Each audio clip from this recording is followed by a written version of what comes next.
Hey, good morning, everybody. I'm Zaheer, and I will be running The Legend of Zelda: A Link Between Worlds 100%. Alright, without any further delay, let's get started here. Alright, 3, 2, 1, go.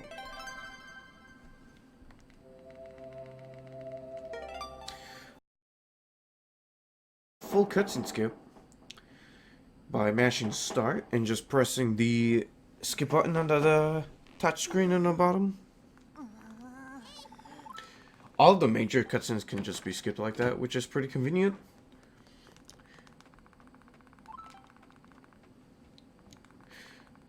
So the run starts off with just Gully waking us up.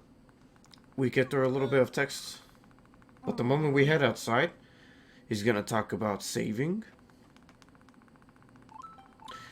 at the weather vane, and since this is 100%, we will be activating all of the weather vanes in the game. But this first weather vane is pretty unique, because if we try to skip it, or even if we do activate it and we try to not save and try to leave the area, the game won't let us do that until we actually save the game. So this is the only actual forced save in the entire game. So I will be saving. It won't be the only save I'll make. I will be making other saves throughout the run, just for safety purposes, because there are ways the run can die. This is in fact being played on an actual 3DS. There's a capture card built in.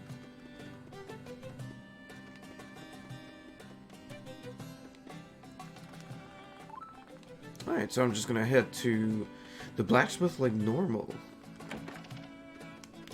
But shortly after I get the sword, I'm gonna make a quick detour immediately afterwards. After getting the sword, I'm gonna head into Kakariko Village and activate the weather vane over there. And we do this now, so that we'll have quick access to it later on, especially the moment we gain the ability to do some warping or quick traveling.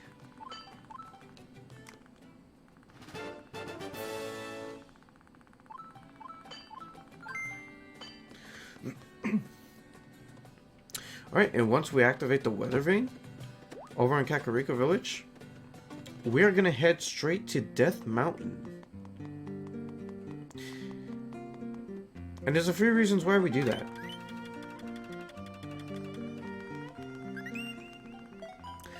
So reason number one, we head to Death Mountain early to activate a weather vane that's there, so we can fast travel to that later on.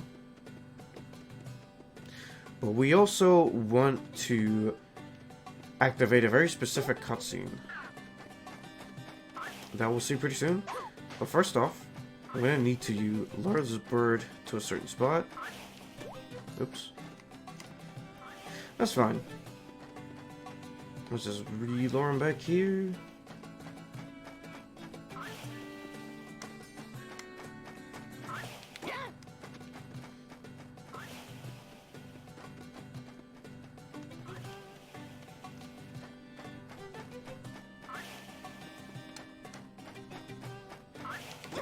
There we go. That tried not too bad.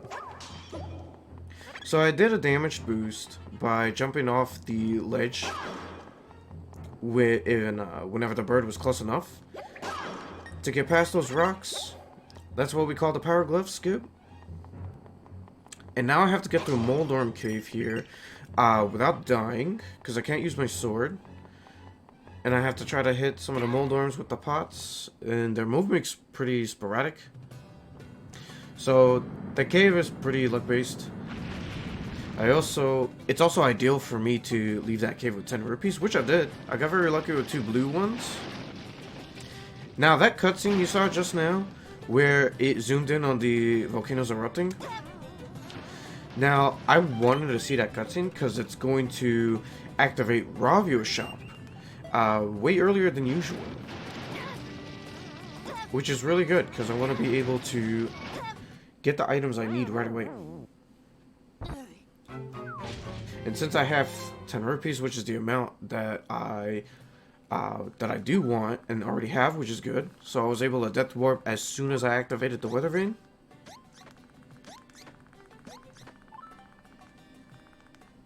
So now the really nice thing about Ravio here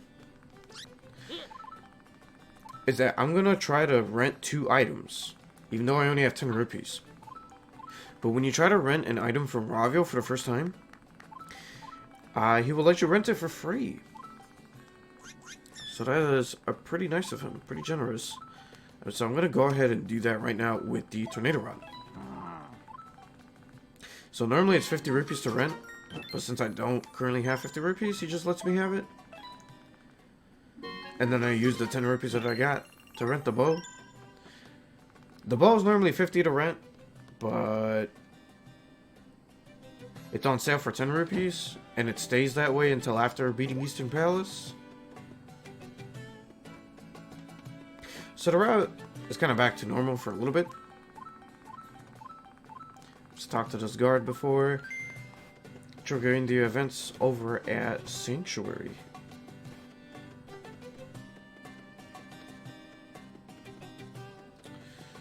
And I'm also going to be activating the Weather Vane right in front of Sanctuary, because this is 100% after all. I'm going to need all the Weather Vanes in the game. All 22, I believe. Either 22 or 24. Either one of the two. Hi.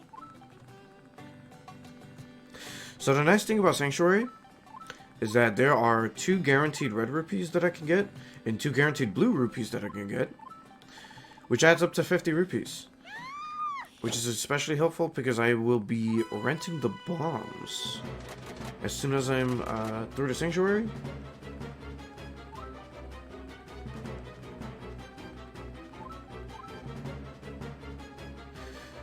So Dampe brings up 2 choices here. You just want to mash through the first options both times.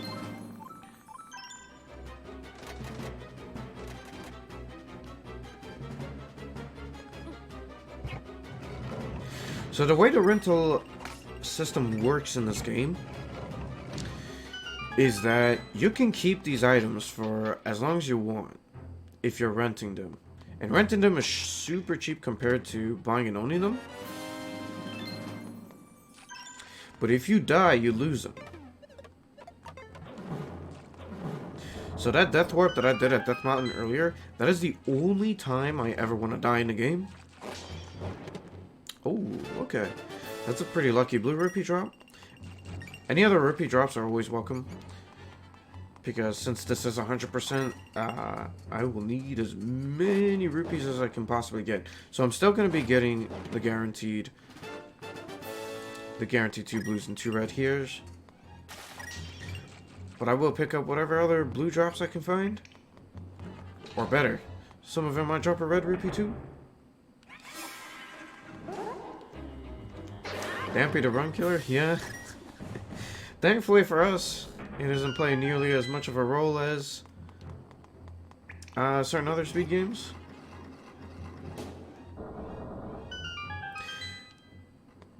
And since this is 100%, we do have to buy and own all the items at some point for 100%. But that won't be till way later on in the run, towards the end. Because to own all the items, you need a grand total of 7,400 rupees. So that's really pricey. And the fastest way to get all those rupees for that is through Treacherous Tower.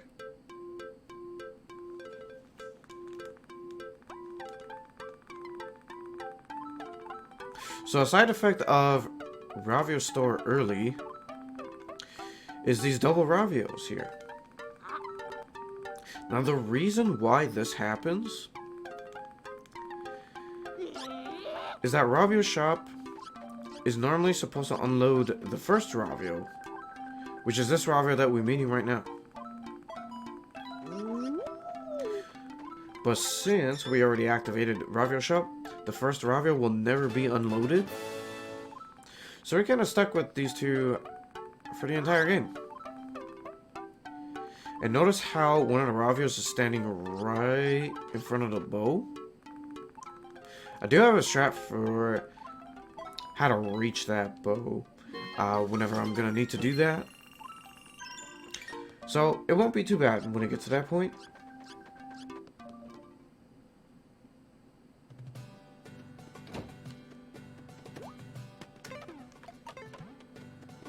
Hey, hello, Antiochos. Thanks for the good luck wish. Appreciate that. Alright, time to head over to Eastern Palace right now. So that's a neat little thing I can do there. Just shoot the arrow before transitioning to the other screen. And it guarantees covering me in case the Octorok is heading towards my direction. In which case it was, so it kind of helped. I'm gonna activate this right here. So I'm gonna go ahead and save the game. Better safe than sorry. I could possibly die if things go south, but it shouldn't be too much of an issue. So my movement here is really important. I don't want to get hit by that enemy over there, so I can take damage from that steel ball right there. And get through the giant steel ball. Because if you get hit by the giant steel ball, you'll get knocked way down. You'll be pushed into the ground, and it'll take longer for Link to get up. Good. I was hoping that enemy would drop a nice little rupee drop, and it did. Now there's a little hidden fairy fountain there with 44 rupees, but it's not worth taking the time to go there on 100%. We do that for any percent, but not for 100%. Now for this, I have spin attack charged up as a step on the switch, and you just make quick work for those armlesses. So I'm going to be heading to the room with the big door pretty soon. And this is where I'm going to do the Eastern Palace big key skip. So I'm going to stand here and shoot that switch from over there. And then I'm going to equip my tornado rod here. And then push this arm most to this corner. And lure him here.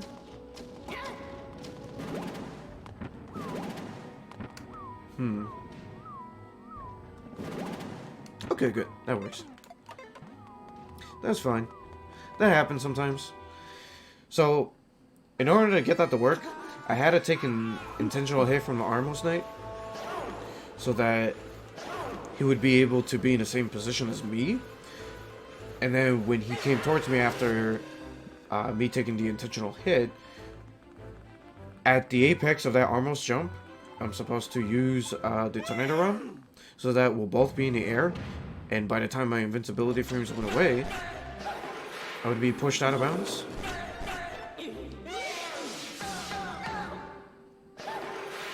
So yeah, the Yuga fight is pretty simple. I just have to keep track of my own stamina, because I don't currently, or I can't currently see my stamina meter.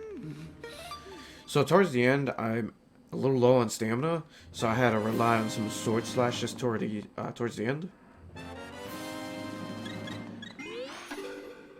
And we are, of course, grabbing all the heart containers for 100%. Even on any percent, I wouldn't skip that heart container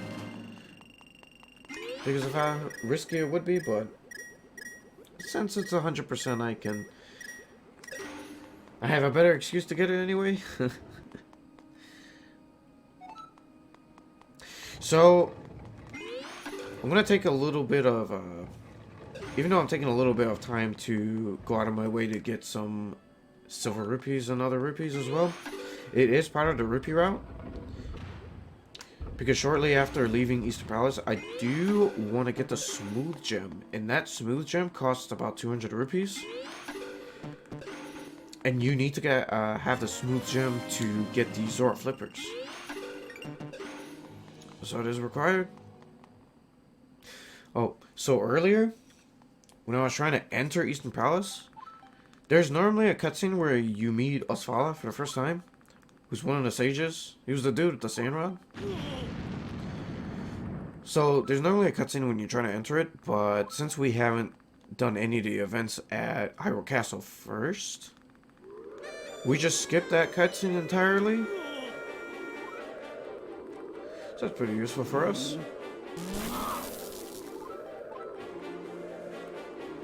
So Shahashwala here is going to prompt up a save soon enough. It's not forced. Unlike the very first save in the run. Now, a nice little detail about Shahashwala. Like Ravio in the Ravio shop, he actually has a clone too, over at Shahashwala's own house. But we'll never see that, because if I ever enter Shahashwala's house while his clone is around, the game will soft lock. We will be stuck and I would have to reset. And this was the reason why I rented the bombs earlier, right after Sanctuary. So I can come straight here and open up the Mayamai cave so all the Mayamais will appear. Because we will be collecting all 100 of these. Oh, excuse me, that's right, we're thief. We'll be stealing all 100 of them. And we'll be stealing all of Ravio's items later too. Because luckily for us, we don't have to worry about the shopkeeper killing us. Ravio just doesn't have that kind of power. Hey, hello. Geonab, how's it going? So now we have the ability to fast travel. And that's pretty nice. That's pretty useful, especially with all the weather vanes we get to activate. We get to go to a lot of different places. I won't be needing to use all of them, but the ones that I will be using, especially the ones that I activated early on, like the one in Kakariko Village and the one in Death Mountain, I'll be using those a few times. I'm gonna make a quick stop into the witch's hut or the potion shop and grab this Mai. And that's about it.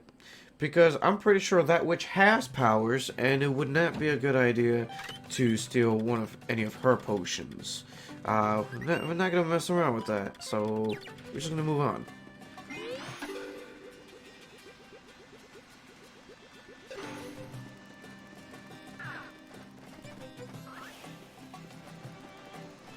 Alright, so now I'm just, so earlier over there, I stayed merged into the wall before transitioning to the next screen because there's a Zora just standing there, and if you unmerge before transitioning to the next area, he will take the time to talk to you, but we don't want to take the time to do that, so I just stayed merged.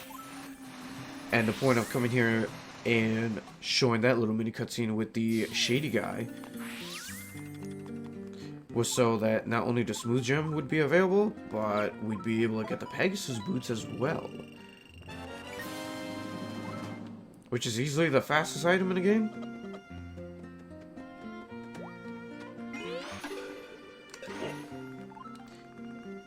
So, if you're attempting to sneak up behind him for the first time, you can get out of the wall as early as that little corner right there. And you'll catch him. But if you fail it for whatever reason, any other attempt afterwards, you'd have to be directly behind him in order to catch him. It's really strange. And I'm not sure why that works, or why that works the way it does, but as long as you don't mess it up the first time, you should be fine. Alright, so I'm going to make my way now to this little Kuko shack.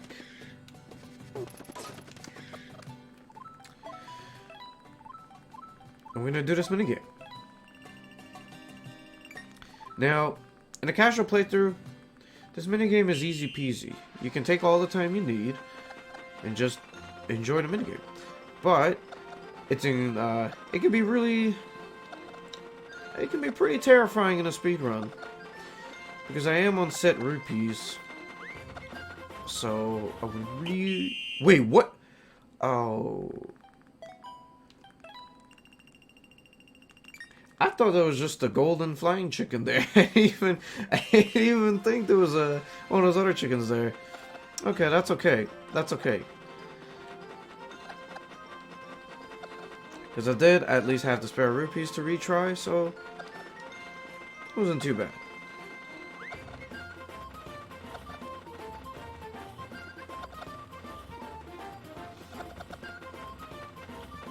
Yeah, I think I'm gonna focus on the minigame a little more, just to be safe.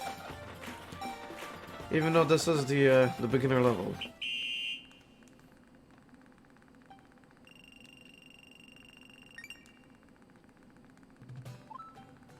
Okay, so the second level of this minigame, the chick level, it picks up a little bit.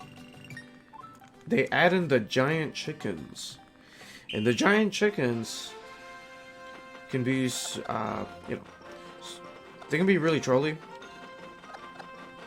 Because what they can do sometimes is that you'll see a big chicken come, and then you can see a little chicken come out of the big chicken. It's kind of two chickens coming from the same spot, but you can't see the little chicken because of the big chicken's just there.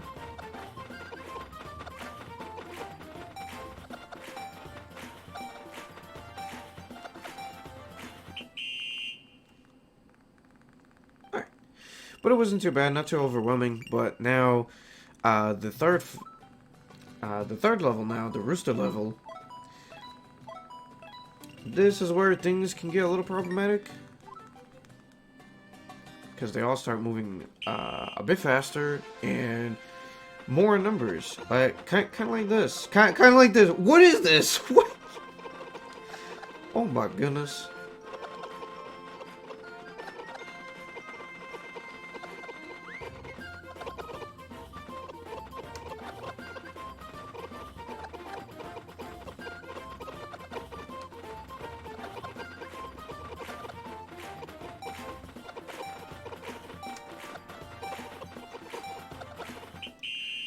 Oh, jeez. Well, I'm surprised I didn't feel that one. Huh. Is there an incentive to do the 999? No, sorry. No thanks. I've never actually completed the 999 challenge, and thankfully we don't need to do that. Sorry, it won't be. Sorry to disappoint, but you won't be seeing that here. Okay, so this is Rupee Rush. Now the goal of this minigame is to get at least 100 rupees to get the piece of heart.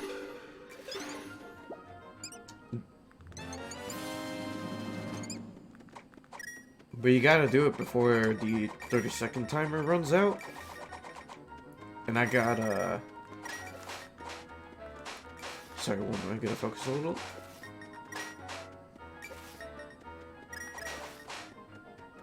Shit. Oh, there it is. Okay. This should be good. Yeah, that's good. Okay.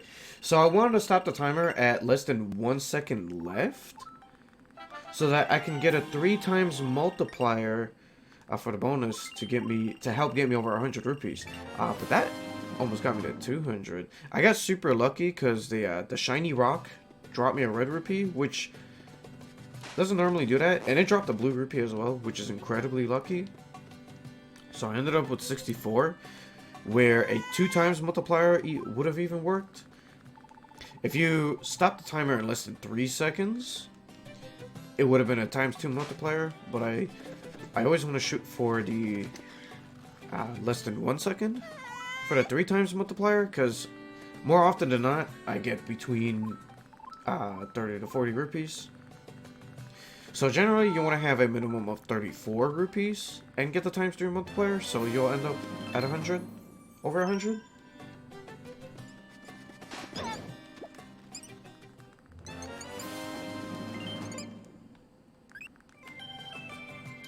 Alright, and so since this is 100%, I will be, I did get the little Gully's pouch as well, so now we have 2 item slots.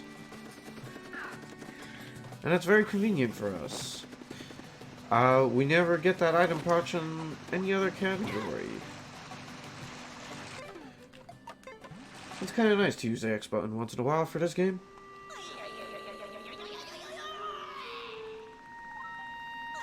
So, I'm gonna do a little cutscene skip here. I'm gonna set myself right here, plant a bomb, and rise up. Now, this is able to skip the cutscene because the cutscene trigger is in the shape of a rectangle that's right above where the stairs are. And me doing a tornado bomb rod right there puts me just outside of that trigger zone. And I also still want to avoid it when leaving as well. So, you're gonna see me just avoid where the stairs are. Because you could still watch that little mini cutscene even after this one right here. You'll see a fish float around and magically disappear.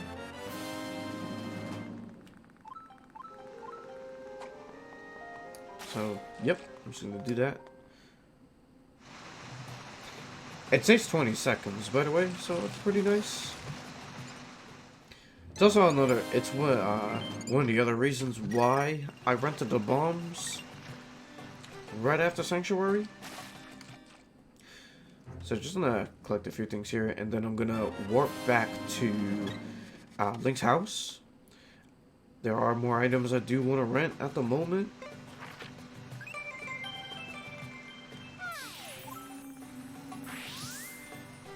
So the two items I'm gonna rent now are the fire rod and the hammer.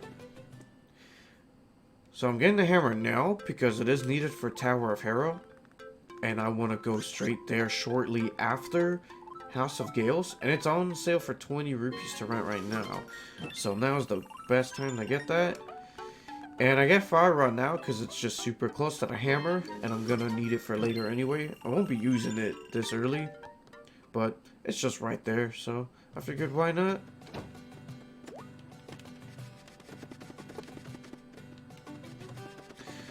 Oh, I'm also gonna make a quick detour to this normal shop here. And I'm gonna buy myself a Scoot Fruit. Now what Scoot Fruit does is that it will let you instantly warp out of a dungeon anytime you use it. And it's gonna be pretty useful to us in the during the run. We're actually gonna be using that twice. So at some point later on in the run, I'm gonna have to buy another Scoot Fruit because you can only have one at a time. And I'm gonna go ahead and make a safety save here. It is possible for me to die in House of Gales. You know, better safe than sorry. There's no need to waste extra rupees to re-rent all the items when I can just reload the save. So I'm gonna take this pot here and bring it to this room. Start at that switch right there, because it wouldn't make any sense for me to throw a bomb there and wait for that to blow up. And now, a neat little strat I have here is that I'm just gonna lay the bomb here, wait for those anti-fairies to be close. Use the tornado rod, and that's it. That's it for that fight. We don't get to use the bomb in the other categories because we normally have only one item slot, and it's usually the tornado rod that's equipped here. Alright, I'm gonna go ahead and go away to this room. And this is the hardest room in this dungeon, because there is a 2-frame trick here. Nice, first try. That's pretty good.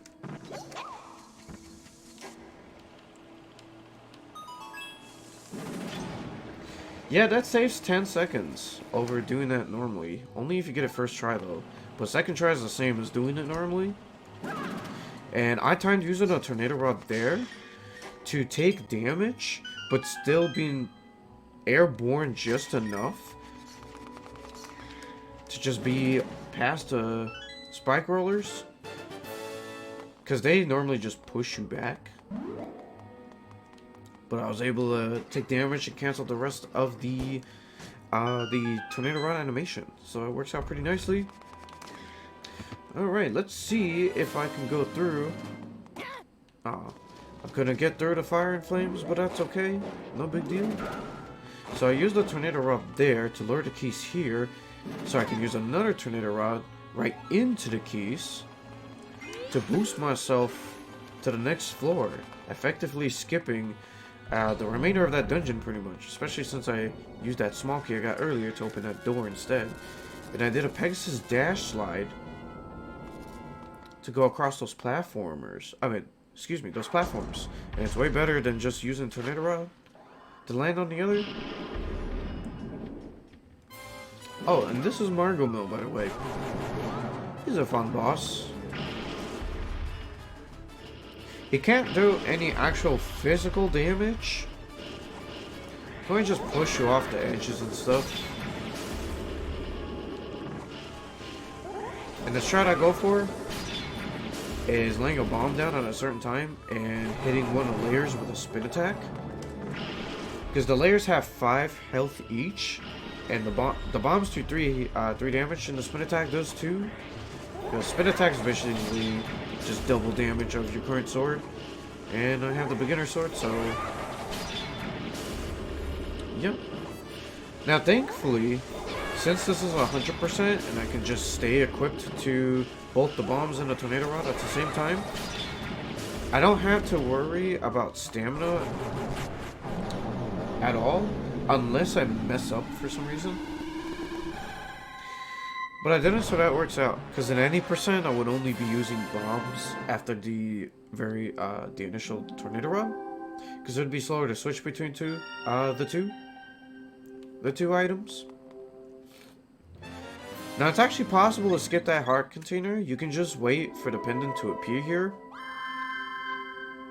But it's slower, or at least in the other categories it would be slower anyway. So you're better off just getting the heart container. But this is 100% after all, so I don't have to worry about that. So that's good. So before I soar over to the Death Mountain area, to that weather vane that I acted at the very beginning of the run, I'm just gonna collect a few things here and there. One of them being this underwater mine right here. So that dive kind of took me far. If you press B to do a speed boost like that, and then press A shortly afterwards, Link will retain that speed boost as he's diving underwater. It is actually kind of helpful for me, and it will be helpful later on when I collect certain underwater mice, or at least to avoid certain enemies, but still going pretty quickly. So we're gonna come back here, and we're gonna make our way up of Death Mountain. There is a cave skip at some point. Not this initial one though. I do want these though. Oops. Alright, it's a little too early.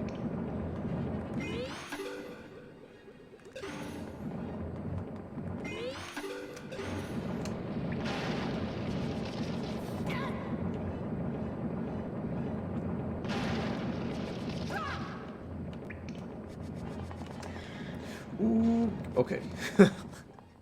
So, I missed that first rock, so the cycles are a little thrown off, but it wasn't too bad. I made it past that last rock, that's for sure. Let's just get past all the dead rocks and stuff. The patterns weren't too bad. But at least they can be killed with the hammer if necessary. Oh, so this is the cave skip right here. I'm gonna stand on a certain spot. Good, it was first try. So I had a time canceling the dash, because if I stop it too early, I'm gonna void out. But if I stop it too late, I'm gonna fall down to where those pots are. And yeah, that wouldn't really help me out too much. And I'm gonna... So that little cave down there, there's a heart piece in, through that. But I'm not gonna get it now, because I'd have to go through another cave after getting the piece of heart. So I'm actually going to wait till after Tower of Hera before doing so. I'm going to go ahead and make another safety save right there because, yeah, Tower of Hera can go wrong. Usually when I make a safety save, it's usually because something can possibly go wrong. So, you know, better safe than sorry. Aside from, you know, dying and losing all my items, in some parts of the game, it is possible for me to soft lock the game as well. Or to just put me in a really bad position. So, yeah, it goes a little beyond just dying as well. Oh, I want to have these right now.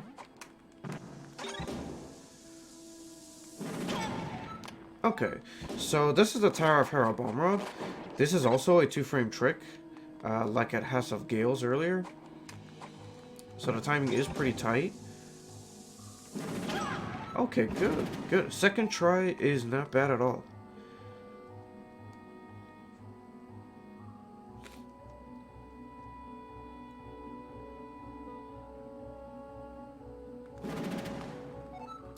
Okay, right there, I promise I didn't forget to play the game. I just had to wait for some stamina, because I needed to have enough stamina to do 2 tornado rods in a row. Because if I only had enough for one, but not enough for the second one, I would fall back down to where I used the first one. And, yeah, that would just waste a bit of time.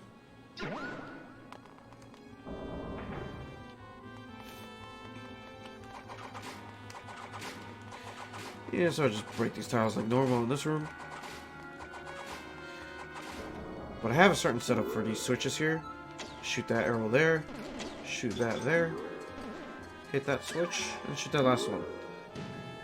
Kind of fun to do.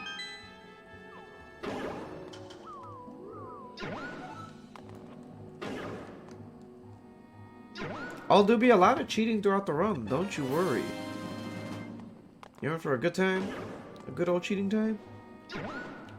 So the nice thing about right after getting the big key there, I'm able to just hit the mole and go on the other side. There's no need to wait or to merge into the walls.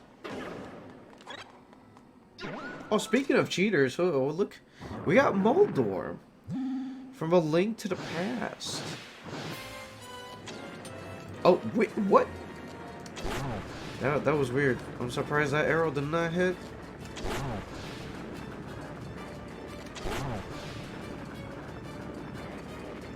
Okay, that worked out.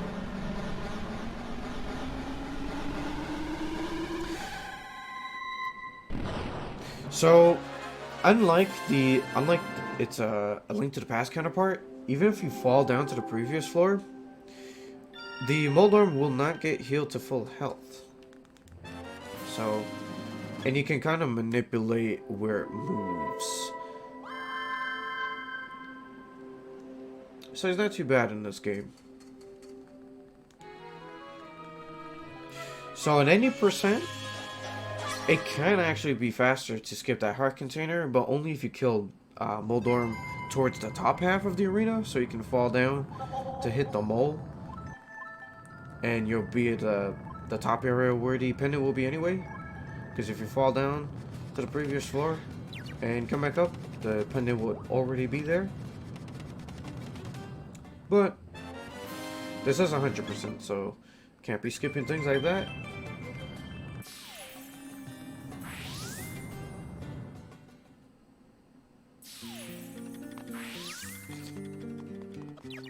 Alright, so I'm gonna make my way towards the Lost Woods so I can get the Master Sword. But I'm also gonna make a quick stop to the Fortune Teller, so he can give us these, the hint glasses. It lets us see ghosts. We can now see ghosts, or a very specific kind of ghost, known as the hint ghost. Probably won't see him, but I'll promise you this. I'll promise you this. I'll show off the shades at some point.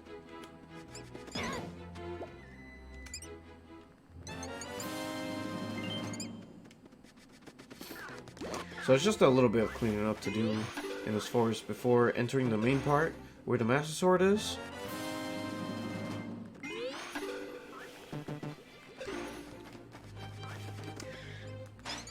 Now there's a little, it's kind of a little mini game that you gotta play with these upcoming ghosts. Now for this first ring, you gotta follow the exit that the ghost chooses. Now where they move within the circle is always gonna be the same, but the exits that they choose will always be different. But in this case, I'm going towards the right, which is actually the worst exit between the three, because I'll have to dash up, cancel my dash, and then go through, while the other two exits would just have me dash straight through the exit. So this one is the same idea as the first ring, but instead of following the ghosts, you want to avoid the exits that the two ghosts take. They'll always take different exits from each other. But where they move within the circle is always the same, just like the first one. I can just dash straight through there. Now, for the third and final ring.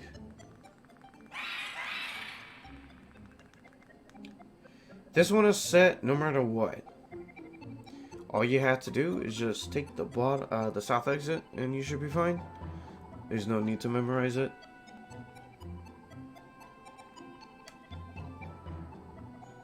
Nice change of pace. That's kind of a pain to try to memorize 3 different ghosts. So that works out. So, now that we have the Master Sword, we're going to make a trip to Ravio's shop. Because not only do I want to rent the hookshot and ice rod, which I do have the rupees to do so. Both of those would take 150 to rent, and it's good that I have that a little over that amount. But it's a good time to rent them now because we can learn one of the best techniques we could in this game, which is known as the Quick Equip. Now what Quick Equip does is that it lets us equip items without having to have to pause the game ever again, which is pretty fantastic. It'll keep the pace of the game rolling, but it also goes way beyond that. Now what we can do in this game, we can do this thing called Quick Equip Cancel. And what Quick Equip Cancel does is that it can cancel the end lag of most of the items that we can use. And that is especially helpful for something like Hammer. It's normally a really laggy item to use, but if you use the hammer and the moment Link slams the hammer on the ground, you can just cancel all that end lag. So that's really helpful. It's going to be especially more helpful for certain skips later on, but I'll get more into those later. For now, I'm just going to head over to Hyrule Castle here. Shahashalas is gonna prompt us to save the game again. Again, it's not forced, so I won't worry too much about it right now.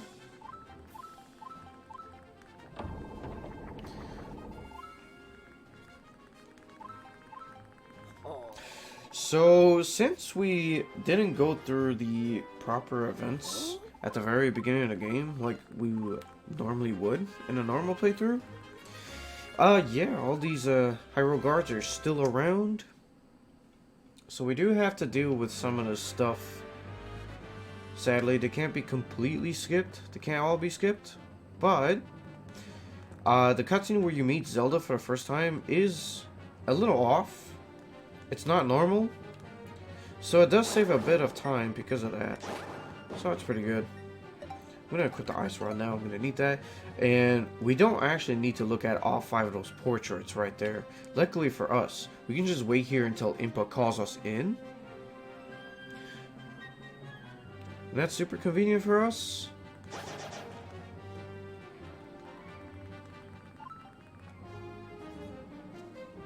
Who's the first one to find out about the about how the third ring is set? That's a good question. Blastig? I hope you said that right. I honestly don't know. I didn't find out about it until I learned speedrunning this game. I have no idea who found about that first. Could have been anyone, really. So yeah, this is where the Zelda cutscene is happening at the moment, but things are a bit off. So, oh look, a pendant that we need that we needed in order to get the Master Sword. How convenient, especially since I have the Master Sword. Link Between Worlds Zelda is adorbs. Yeah, her in her glistening red armor. She looks wonderful and all that soldier stuff. So, that's the strat that I do for the chain and ball guy. Because if you hit the chain and ball guy 4 times in a row with the sword, he will block any and all attacks for the if you attempt to hit him for a 5th time, and you have to wait till after the attack to hit him again. But for some reason, hitting him with a bow as a 4th hit will reset that little cycle. So I was able to just kill off the chain and ball guy without him ever attacking me. So that's very convenient. And I'm gonna do the same trick as I did for the Eastern Palace big key skip right there. For some reason, it's super easy to do here in comparison to the Eastern Palace big key skip. So that's pretty nice. But yeah, there's the real Zelda. She's not actually a random red soldier.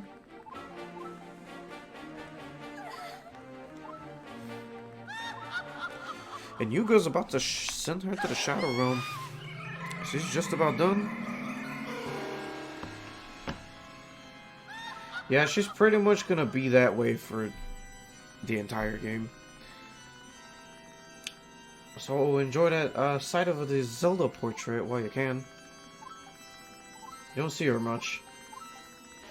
But then again, would it be a Zelda game? Would it really be a Zelda game if you didn't see Zelda that much?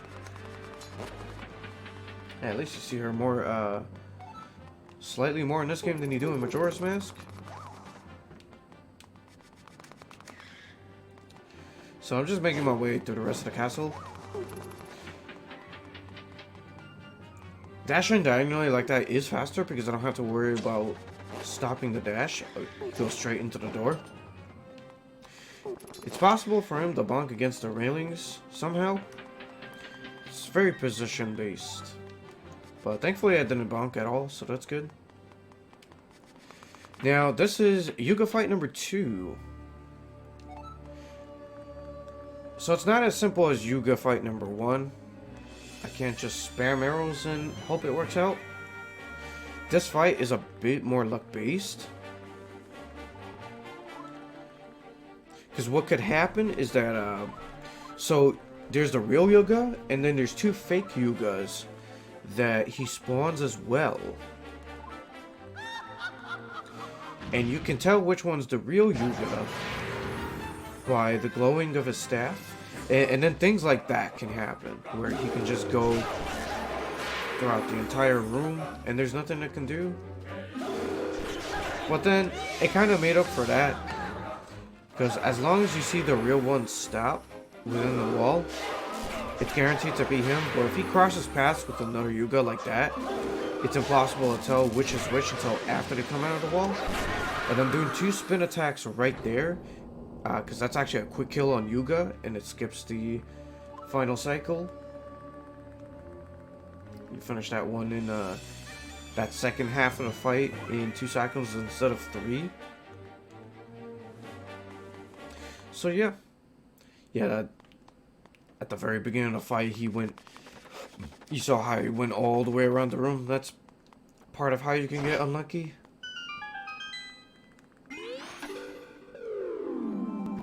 Alright, so we're gonna start We're gonna enter low rule for the first time now. And, when you play this game normally, you have a lot of freedom to pick and choose which dungeons you want to do in whatever order you'd like. And now one would assume that we would start out with Thieves Hideout because it's close by. And you'd be right. We are doing Thieves Hideout first and 100%. But if this were any percent, we wouldn't actually do Thieves Hideout first. We would do that last, in order to skip a cutscene. But we can't do that for 100% because we do want to have the sand rod as soon as possible. We want to have access to being able to rent that. Because there are Maya mines that are buried underneath the sand. So we can't skip those. We can't push these hideout to last.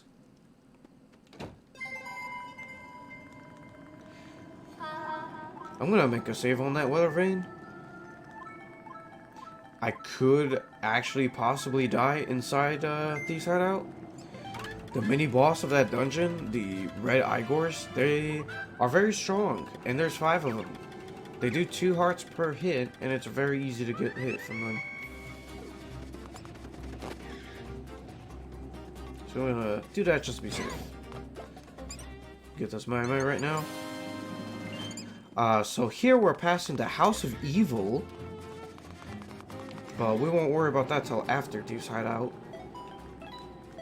And then we got ourselves a 23 is number 1 situation with that code pattern right there. Second choice for the first one, third choice for the second one, and first choice for the last one. 23 number 1 is a nice way to remember that.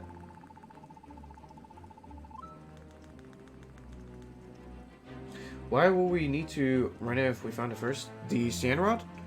Because you remember how we saw Osvala over at Eastern Palace and he had the sand rod? So even though he's been turned into a portrait, he still actually has a sand rod. He's still currently renting it and it's stuck in the portrait with him. So it's not currently available at the Ravio shop just yet. And the Osvala portrait is in Thieves Hideout here. So we have to rescue him first in order to get the sand rod. So yeah, that's the main reason why we're doing this dungeon first. One of the 2 reasons, actually. One of them being the sand rod, the other being the master ore. That's the big chest item of this dungeon. Because unlike a majority of Zelda games where you get a brand new item to play around with, like hookshot or something, in a big chest, as the main item in this dungeon, we get bonus items, pretty much. Items like the Master Ore, which, if we have a certain number, we can upgrade the Master Sword. There's 4 in grand total, by the way. 3 of them are in various different dungeons, which is Thieves Hideout here, Dark Palace, and Skullwoods. And then you got 1 over at the Low Rule Sanctuary. It's the 1 Master Ore that's not in dungeon, but... Oh, and by the way, that's an out-of-bounds trick. I had those statues set in a certain place, and it clipped me through the ground. Now, the reason why I'm still taking the time to open some of these doors is because even though I can come from behind as Link and go through, Thief Girl cannot. She'll get stuck. So unfortunately, because of that, we do have to take the time to open the doors. And luckily for me, those Igors guarantee red rupee drops. So that's a free 100 right there. Which works out really well because right after this, we're going to enter the House of Evil, aka chest game, and it costs 200 rupees per attempt. And I'm actually gonna be activating the Thieves Town weather vane earlier than normal. I'll go slightly out of my way to do that to make a safety save because chess game can just... Oh, oops. I don't know why I tried to dash there. Chess game can just ruin everything, pretty much. Chess game's pretty much the DMP of the game.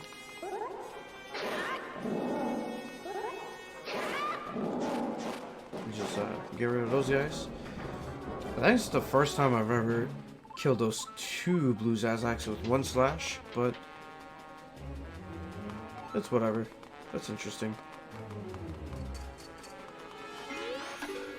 So yeah, if you try to dash with the Pegasus boots, she stops. So you can't dash with her. I mean, it's not like she can keep up with you anyway. You see, you remember that shady guy who actually had the Pegasus boots earlier? Like, they don't call him Thief Guy, but even he did a better job at stealing things than Thief Girl herself. Shady Guy is the counterpart, the Hyrule counterpart to Thief Girl anyway. Similar hairstyles and all that stuff, and amongst other things, but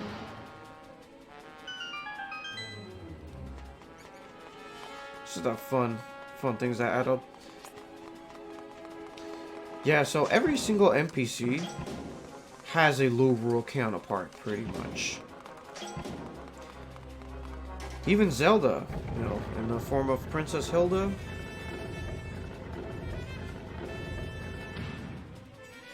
And also, luckily for us, we got a guaranteed 200 rupees right here. So, with all the rupees that I've gathered, I'm guaranteed 2 attempts at chess game no matter what. And that's really nice.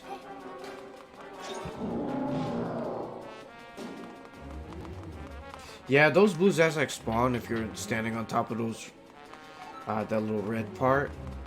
Only when it's risen up, though. That's why I tried to avoid it on the way down, so I didn't have to waste time trying to kill them before getting the Master Orb. So it's possible to drop down as soon as you hit the switch, but it's a frame perfect timing you gotta do when you cancel the dash. I'm gonna shoot an arrow there to hit him while I'm moving. And then for this room, I'll shoot that arrow and hit the switch. So that treadmill is not gonna throw Thief Girl off the edge.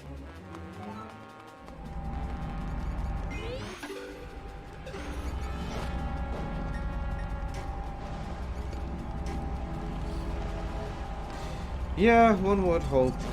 One would hope all companies will know that escort missions are not the greatest. So I'm gonna place these bombs in a certain spot, like that, and have Thief Girl at a certain place too, because the blue Zazaks, their movement is affected by where Thief Girl is, because they're trying to chase her and capture her. So I did that little strat with the bomb placements, just so they could push them closer to me, and it works out. So for Stallblind, the upcoming boss, he's actually got one of the highest amounts of health in this game. But what's really lucky for me is that Hammer does double damage to this boss, and Hammer normally does 3 damage. So I'm doing 6 damage per hit. And here's the other nice thing. Once I get to the phase where he throws the shield away, a full single swing can do two separate hits. Because for some reason we can do a phantom hit on Stallblind, which is also why you don't see me quick equip cancel to cancel the end lag, because of that extra phantom hit. So you're pretty much doing 12 damage with 1 hammer swing. So he goes down very fast with the hammer. And it works out because there's no way we can have the sword upgraded to any of the stronger swords, at least not quick enough. And even still, the hammer would be faster for this fight.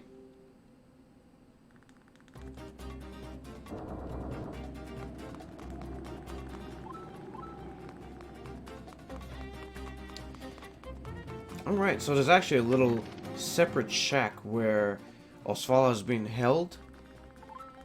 Now, one might think, okay, Isn't there just a way to clip into the shack? Just to skip the entire dungeon?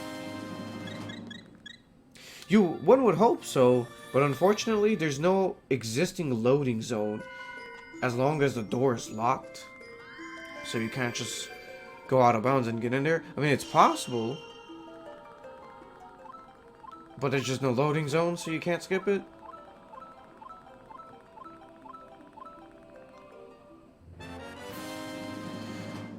Yep, and that's how we have access to the sand rod. But since Osval is the one that rented it, it's gonna be returned to the Ravio shop because we didn't rightfully rent it ourselves for ourselves. So I'm gonna go ahead, like I mentioned earlier, I'm gonna activate this weather vane earlier than usual, and I'm gonna make a safety save here because chess game can just ruin my day and make me completely run out of rupees. Now, I would hope I'm leaving chess game with the minimum amount of 250, or at least 50 rupees at all, so I can at least rent the sand rod, but 250 would be normal, especially for the rupee route.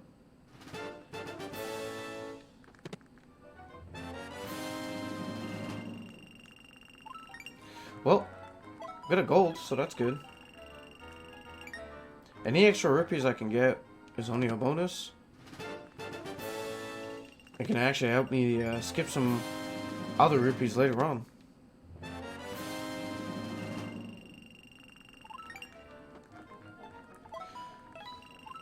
Yeah, anything past second try is not that lucky, so... Okay, good, you know. Oh, okay, that's also good. Oh, look at that. I just so happen to have all 3 of the monster items from chess game, which is kind of good. So if I accidentally pick up one of them, I don't have to worry about Link holding it over his head. So that's nice. And I left that place with a extra 300 rupees. So I can now skip a golden rupee that's normally a part of the route. Because I do have that extra.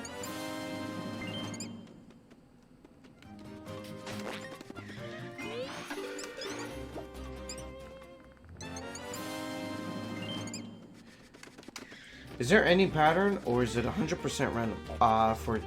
For chess game? Yeah, that's 100% random, unfortunately for us. So it's this game's equivalent to Dampe and Ocarina of Time. Third try is not the greatest, but it's not the worst either. It's not too bad. That could have been a lot worse. I've had much worse chess games.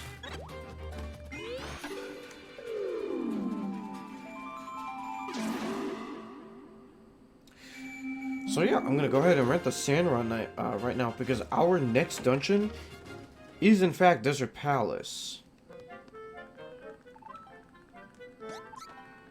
Now it's actually possible to beat Desert Palace utilizing every other rod that isn't Sand Rod. The Tornado Rod, Fire Rod, and Ice Rod. It's possible to beat Desert Palace with just those 3 rods instead of Sand Rod, which is why we're able to do these Hideout last in any percent. Oh. Oops. I didn't mean to do that. I was trying to go underneath to where those bushes were and then jump from the side. And then I actually want to talk to Shahashwala here. He talks to you automatically if you're too close. No big deal. It's not like talking to Dash Shahashwala is gonna soft lock the game. It's not like we're in this house or anything like that.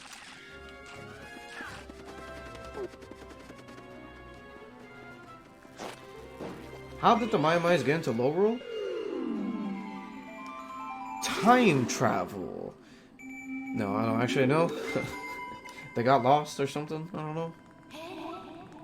Something like that.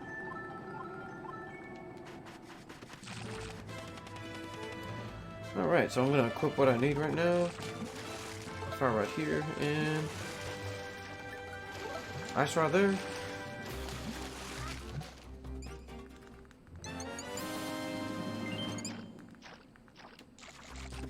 Okay, so check this out. I can do this ice rod clip by doing a quick equip cancel shortly after putting an ice block there. And then I do a fire rod boost right there by quick equip canceling the fire rod, so I'm able to act out quicker. And then jump off the ledge to get damage boosted by the fire rod to out of bounds. This should work. Yep. And that's the boss skip right there. Luckily for us, the heart container is just sitting there, and so is the portrait. So we can actually skip the Desert Palace boss. Which is good, because the Desert Palace boss has the second highest amount of HP in this whole game. And fighting it with the Master Sword is not a fun time. Well, it's not a quick time, man. Hey, hello, Crazy Jesse. Thanks so much for the good luck wish on a run. I really appreciate that. Oh yeah, the soundtrack is pretty incredible in this game.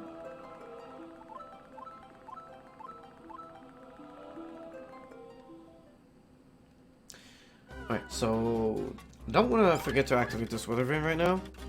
I have a habit of forgetting this one specifically. So I'm not gonna forget about that.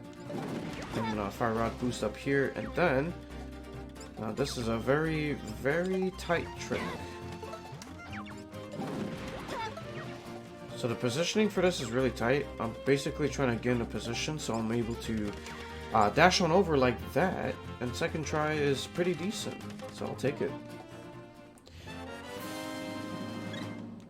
Because as you saw in the first attempt, I wasn't in for far enough, so I bonked into the wall and fell down.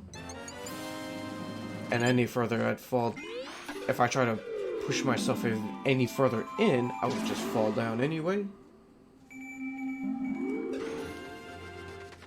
Alright, I'm gonna go ahead and bring that my up. So I'm gonna position myself right here, have the vulture come down, squeeze myself in, and that's it. Got myself out of bounds like that. And this is how we get to the entrance of Desert Palace early.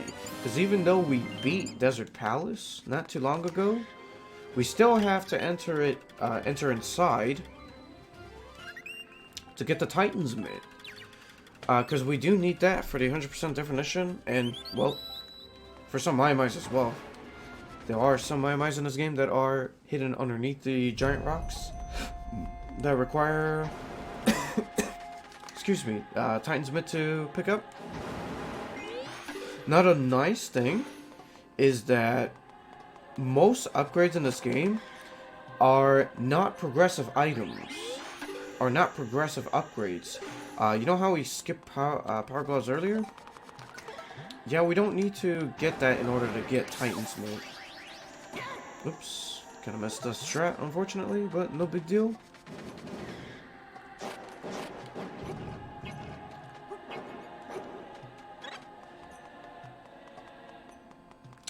So yeah, just gonna pull these 3 armor statuary switches real quick. Now they have to stay on the switches for the door to stay open, so I can't just press the last one with Link or anything. Oh yeah, that sandrod clip that I did in the previous room, that's the only time you'll see a sandrod clip, so yeah.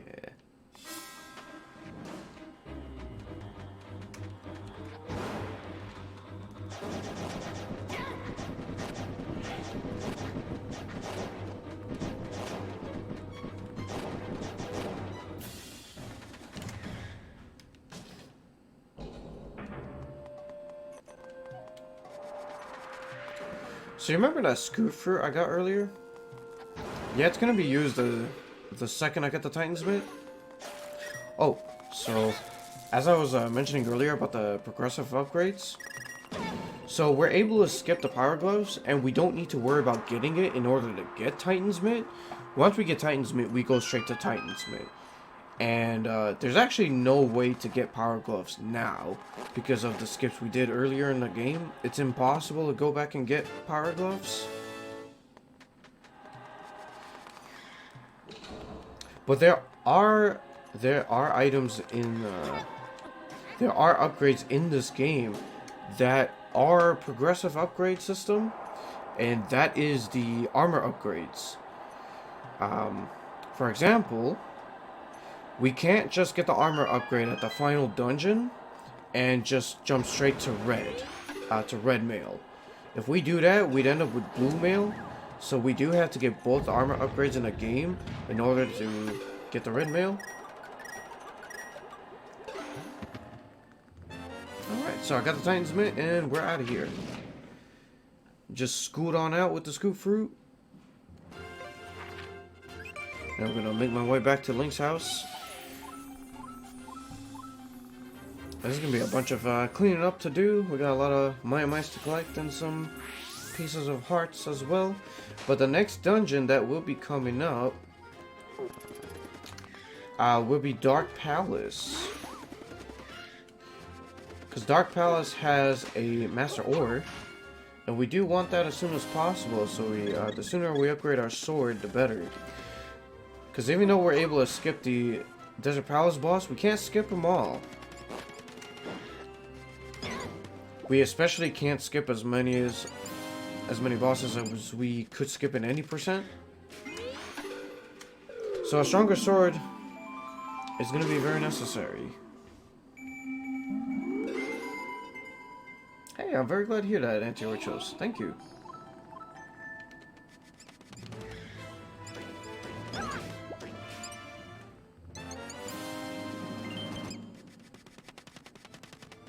Oh, hey. Good to know, N9. 103. Hey, but yeah, thanks for that.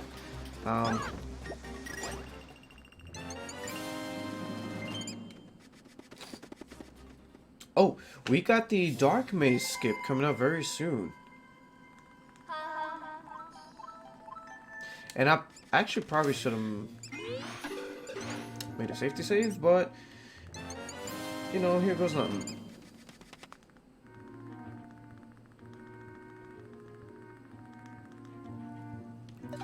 I'm gonna need this and this.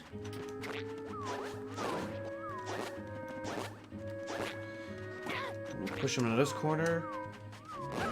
Bonk into that tree to land on the out of bounds railing. And now the reason why I mentioned I should have made a safety save earlier is because if I fall into that water there, I'm kind of stuck. And I'd be forced to die or reset or whatever. There's actually a way to get out with a frame perfect tornado rod, but I've never successfully done that. So it's way better that I don't fall into that water in the first place. No time to save the real guards. Yeah, because this is a speed run. We're here to save the frames, not the guards. So welcome to Dark Palace. Unfortunately, the most broken part about Dark Palace is the Dark Maze skip. Right before it, Dark Palace is mainly two things. Movement optimization, but then again, the entire run is supposed to be that, and managing quick equip.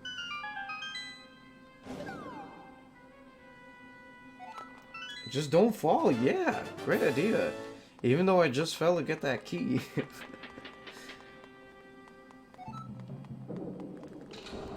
So, since I have 300 extra rupees, I'm gonna go ahead and skip the gold rupee that I would normally get in this dungeon. So that's pretty lucky.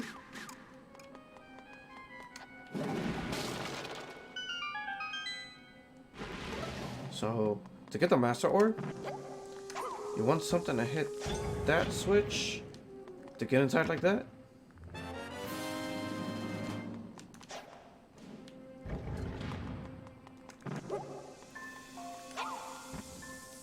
Yeah, so I'm opening up the some of the windows here. This is how we open up the pathway to where the big door is. Sadly, there's no way to just skip doing that or anything.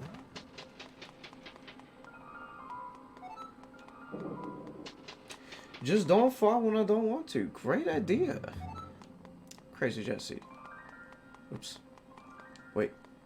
No, wait. This is it. Yeah. Confused myself for a bit. I thought there was going to be another set of stairs.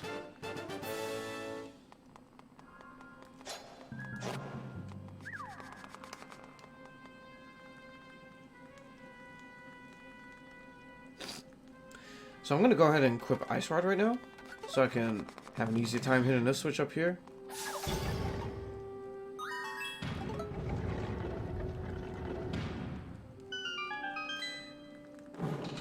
Now this room here can be a little weird. Sometimes the bombs can just kind of despawn. So I gotta be very careful with how I throw my bombs. And I sword slash away from the wall. So that way, when I try to pick up the bomb, Link won't try to merge into the wall. So that's why I did the sword slashes to push me away. Alright, and now we got the boss coming up. Jemisaur. He's the richest boss in the game. Which is especially useful to us. Because this is 100%. I think that second bomb I put down too quickly, so I'm not sure how this is going to go. Probably going to have to use an extra bomb or so. Oh, okay, good. That still worked out. Because those 3 bombs have to be spaced out, or they have to be placed very specifically. Because if you can't just dump all 3 bombs right away as quickly as possible, because even Jemisaur has just a little bit of some invincibility frames. Wouldn't be sure all those 3 bombs hit. But you can't do it too late either, otherwise they're going to blow up before lighting the other candle. Alright, I got really lucky with the second phase. Because it's possible to keep hitting Jemisaur like that, but he won't flinch. But he flinched a good amount of times, and when he flinches, he attacks right away, which makes it even easier for you to hit him a couple more times. Oh, the ambient music is pretty nice. I'm with you on that one. Chan Sigma. Is it ever explained why there are weather vanes where there's no weather? Oh. Oh yeah, I never really thought about that. I mean, I guess there's still some bit of weather in Lowrule, which is dying, I guess. The weather is dying. I guess that's the weather forecast here in Lowrule. So, you know, that's something better than no weather, I guess.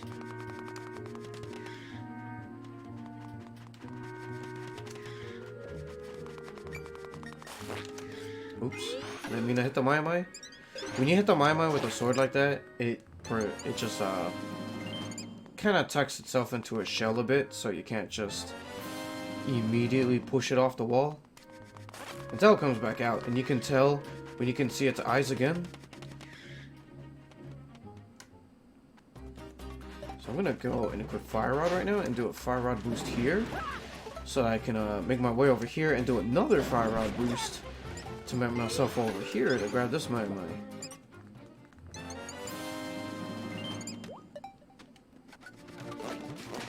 Oops, that was supposed to be wrong.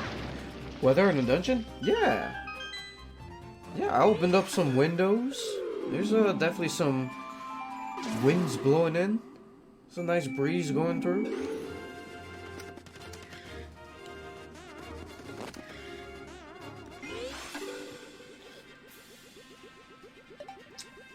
Yeah, this should be hammer.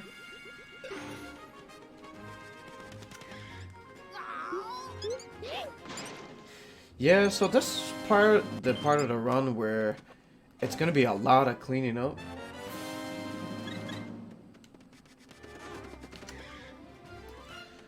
So if anyone's in chat's got any questions at all, now is definitely the best time to ask.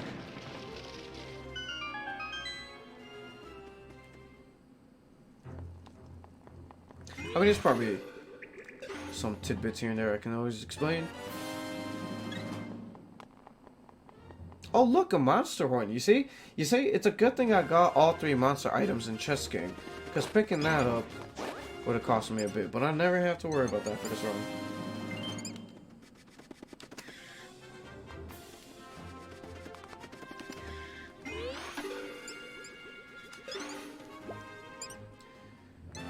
I'm even going to get that red rupee right there. That red rupee is actually part of the rupee route. Funnily enough.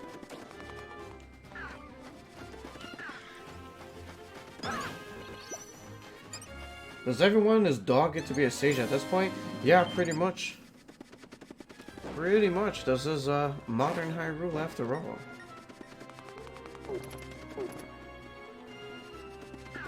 Oops.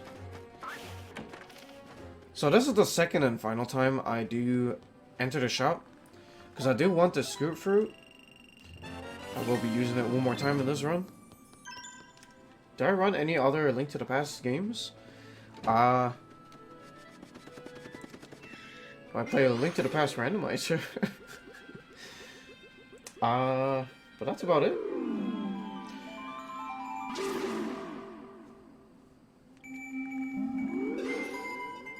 So we're in the Turtle Rock area now. And there's actually a pretty big thing, a pretty big skip I could do here. Or I will be doing here. We have this thing called storage. So I'm gonna swim into this swimming dock. I'm gonna press B to swim into it, and that's gonna store Link's jumping out animation. And when I have a jumping out animation stored, any wall I touch, Link will attempt to jump into it or onto it, depending on how high up it is. Oh, oops. Well, you lose the storage if you take damage. And it's also why I can't press the A or B button either. I just have to slowly make my way to where I want to be. Like, right here, for example. I'm gonna Tornado Rod my way up and activate this Weather Raid. Oh, hey, pupil. Thanks for the good luck and have fun wish. I appreciate that. And I'm gonna save it here. I honestly don't remember the last time I saved it.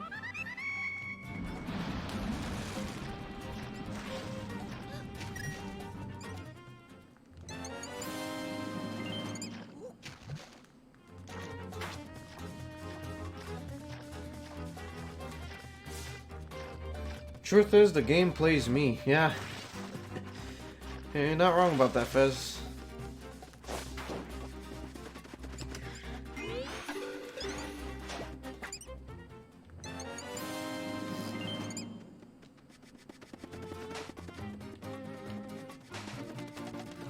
Oh, so we do have the, oh, actually, before I say anything else... So I didn't enter Turtle Rock right away. It's actually going to be faster to come back to Turtle Rock later on and beat it. Turtle Rock is the last dungeon that we do before the final dungeon. And we're basically going to come back there when we're all super beefed up.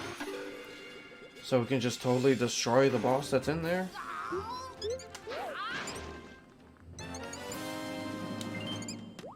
Play Chinese A Link to the Past bootleg on NES. There's a Chinese bootleg A Link to the Past on NES? That's the first time I'm hearing of that. Oh yeah, I've just noticed my rupee count. 666. That doesn't happen all too often. So this is definitely a cursed run now. And I hope you're all glad to be a part of this cursed run now. Except now it's no longer that rupee count, because I had to pay the Racing Bro for this Hyrule Hatfoot minigame. So, there's a trick you can do in this minigame by going into low roll and going all the way to where the finish line is, and then coming back into high roll to finish the minigame. Because the timer won't be running. But we don't do that in a 100% speedrun because there are Maiamais to collect on the way, so we do that. Oh, but get this. While Link is holding a Maiamai or any item over his head, the timer still runs. So you gotta mash out of that text. which is pretty strange. Because it won't run in low roll, but it'll run when you pick up an item. Should you take anything Fez says too seriously? No.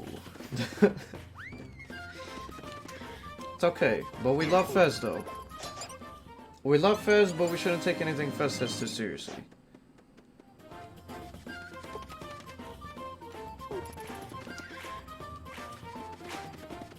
I made a deal with the devil to get the beer. Dark Messiah may be onto me. I mean, nobody can really see that, but that's okay. So, in order to get the piece of heart for this minigame, we do have to do this minigame a second time. So, we do go ahead and talk to the other, the finish line bro. Because he somehow just teleports us back here.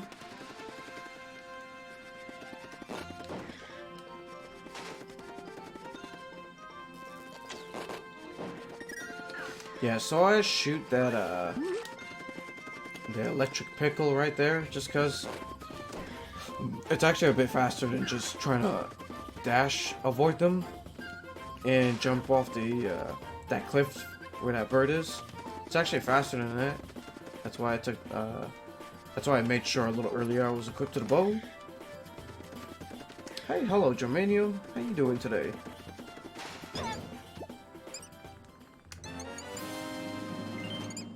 So yeah, that's that my is the main reason why we took a quick detour there, or well, I shouldn't say detour, but we took a different route for this minigame. We also have less time to for this 10 seconds left, I think, for this minigame for the second round. And that's it for Hyrule Hotfoot. Yeah, that first bird can never hit me, that's already coming at me. It's too high, but I do kill the second bird because it's low enough. So a little time saver here, I pick up that Mai, but I don't throw the rock, because he drops it automatically when he leaves that area.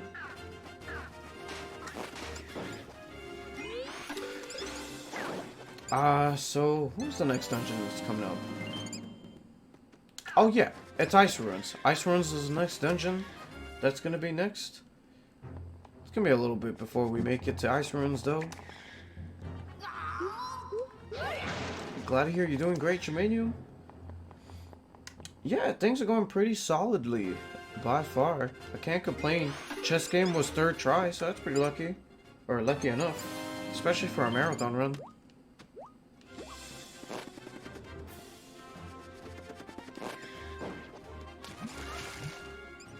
Oh yeah, Pegasus boots definitely take you for quite a ride in that 9.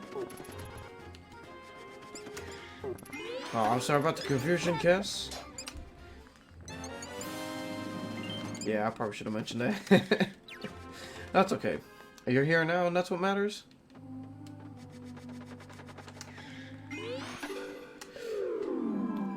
So since we're going to be in the Low Rural Sanctuary area, this is when we get our third Master Ore. Because the final Master Ore we don't get until Skullwoods. But at least by then, we'll at least have the Tempered Sword, which is the level 3 sword, and that does 3 damage. We'll have it by then, because unfortunately for us in 100%, we can't skip the Knuckle Master boss. Which is hands down the worst boss in the game, and that is pun intended. I don't care what anyone thinks. For those who don't know, you'll know why. You'll know why. Yeah, I'll definitely talk more about Knuckle Master when we get to Skullwoods, but it's still gonna be even a good while before then. Yeah, there's just a weather vane here for some reason. There isn't anything too significant in this area. I mean, there is the low roll counterpart to Dampe. His name is Dampe with a question mark. I don't know, it's pretty strange. Got some strange characters here in low roll.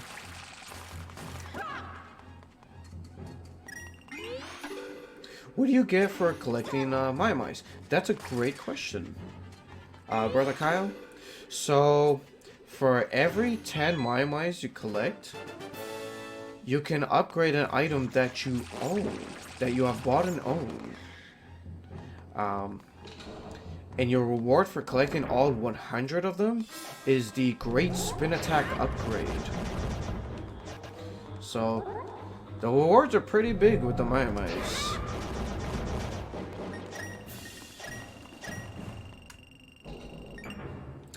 Ooh, let me equip the hook shot real quick. Oh, that's the hook shot. Like the sculpture on Ocarina of Time. Yeah, pretty much. Just with a far better reward for collecting all 100 of them in this game.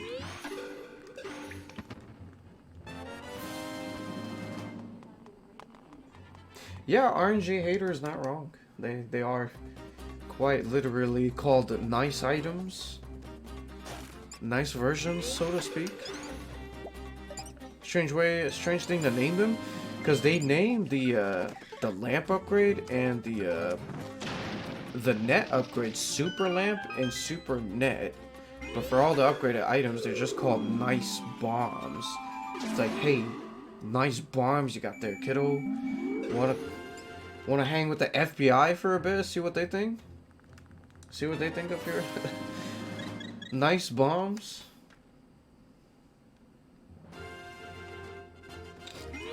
But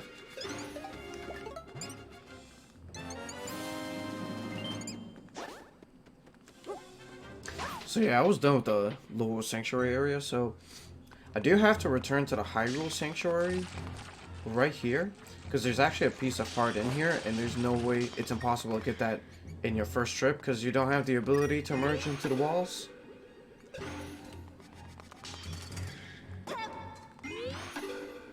Nice hammer, yeah. It's got spikes and stuff.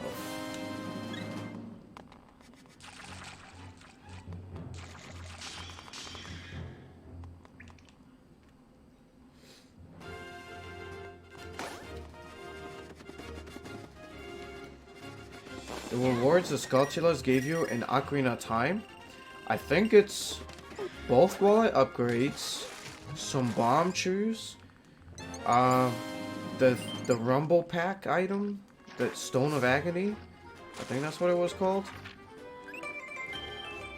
And a piece of heart.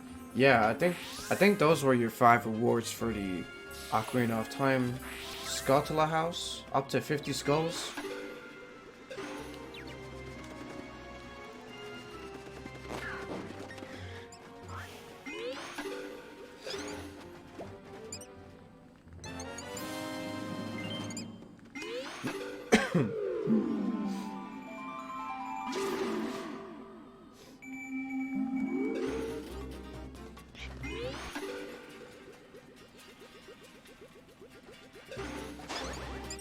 So, earlier I mentioned that to get all the rupees that we need to buy and own all the items is to Treacherous Tower. We actually had to do Treacherous Tower twice. The first time for the Super Net. No, first time for Super Lamp, and then second time for Super Net. We can't do both of those trips at the same time, however. It's slower to do them both in one go. And the reason for that is that... Okay, so having Great Spin Attack makes the tower really fast. Makes it really fast, but we can't have it for the first trip because we don't have all the items. And in order to get the Great Spin Attack, not only do you need 100 Mai-Mais, but you have to own all the items as well. You have to actually have them all upgraded before Mother Mai actually gives you the Great Spin Attack upgrade. So we do it on the first trip, and then we buy all of the items. Then we return the Mai-Mais, because we get the 100th Mai right before Treacherous Tower. And then, after getting the Great Spin Attack, or some point afterwards, we do the second round of Treacherous Tower with the Great Spin Attack.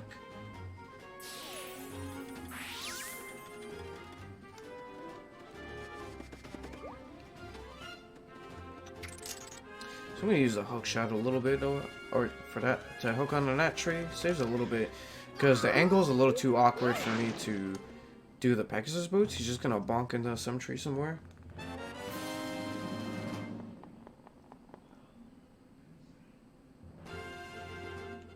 And now I'm gonna hookshot to this door. Nice little time saver.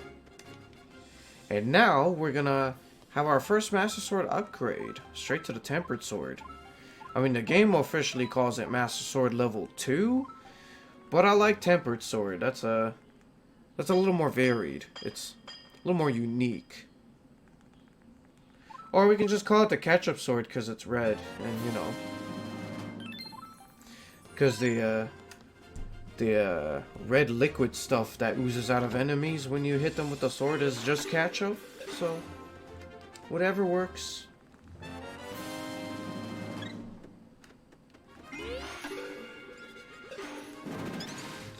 And get this my right here. So, I'm gonna make a quick stop to the milk bar because I grabbed a bottle with a letter inside of it earlier. And you have to actually show it to the milk bar guy right here in order to get the premium milk. But that's not the end for that little bottle quest. We gotta give the premium milk to the guy, to the thirsty guy on Death Mountain. And that's how we'll be able to permanently keep that bottle and to actually use it.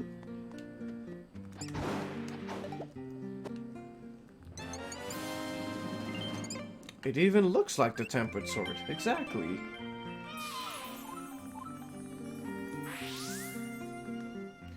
Why not just call it Tempered Master Sword? I don't know. I guess Nintendo wanted to be fancy with Master Sword level 2. Kinda how they try to be fancy with Nice Ice Rod. I don't know. Oh. So we have a similar skip to the Eastern Palace Wiki skip with the Armoses. But like Hyrule Castle, this one's a bit easier to do. Especially so here, because the elevation for this out-of-bound railing is much smaller. And I'll just make myself right here and dash to the next area. And I mash Tornado Rod. It got me up there, which is good. It doesn't always get me up there, but even if I void out, it's not a big deal, because I just respawned on top of that railing anyway. But, you know, it would save time on voiding out, that's for sure. But it's no big deal if it doesn't happen. And just like from that one Mai from the Lost Woods earlier, I don't throw it a rock, I just take it with me to the entrance, because Link will drop it automatically. It's a nice little time saver.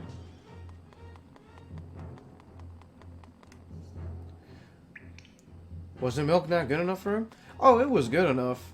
He just wanted me to throw his trash out for him, because I don't know, he's lazy, I guess.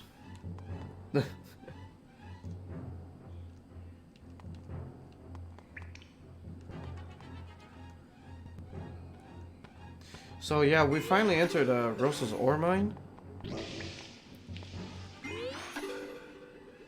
It's a pretty big mine. I don't know how anyone would want to work in these work conditions. I can't imagine just coming into work one day and be like, oh, oops, I fell in the lava today. I guess I'm dead.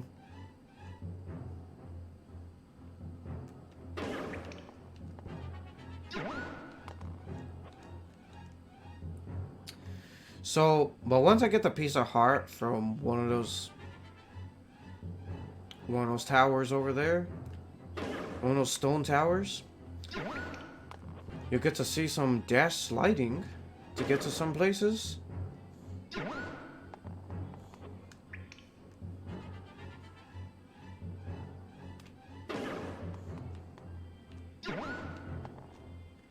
Why a legendary powerful sword even needs to be upgraded, let alone upgraded twice. I mean, Master Sword, Master Ore, it's like, I don't know, they're just fancy material. It's kind of like adamant type for Final Fantasy, I guess? I don't know. Anyway, that's dash slide number 1 to get to that platform right there. Hey, whatever makes that sword stronger, I'm happy either way.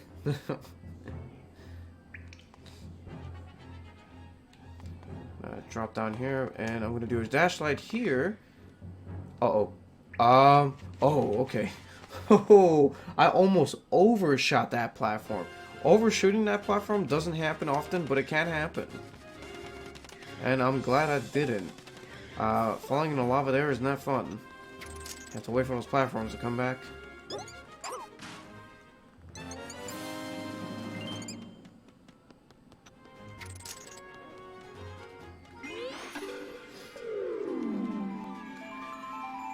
Been a Lost Woods for a long time. That is true. You're not wrong about that.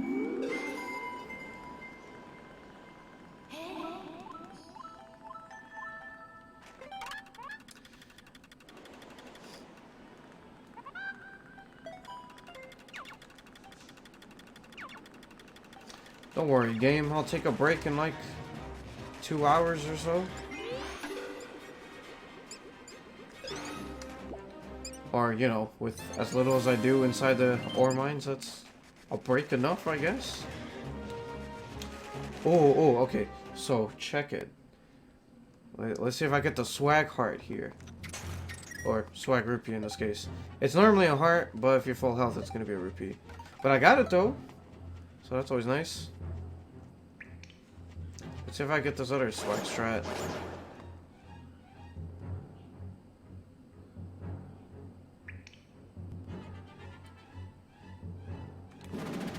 Hey, nice. Got it? So that swag strat saves exactly 1 second. Half a second from going merging in and half a second from merging out.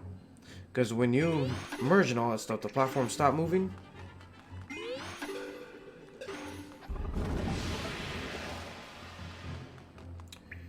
What did I steal this time? I stole your heart. Because I needed it for my 100% speedrun. Gotta get 20 heart containers after all.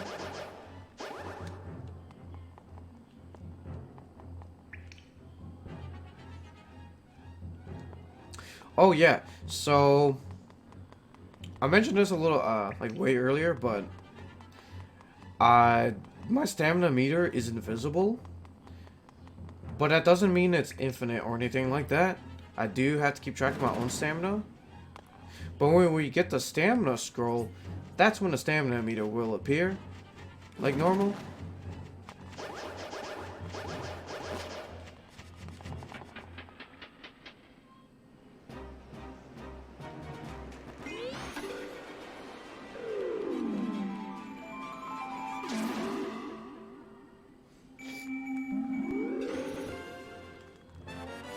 That's okay, Anthony LaRose. I felt that way too. when I first started watching speedruns, you get used to it.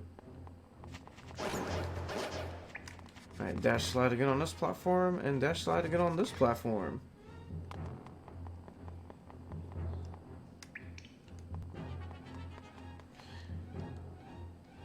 Well, at least I tried, Fez. It's okay.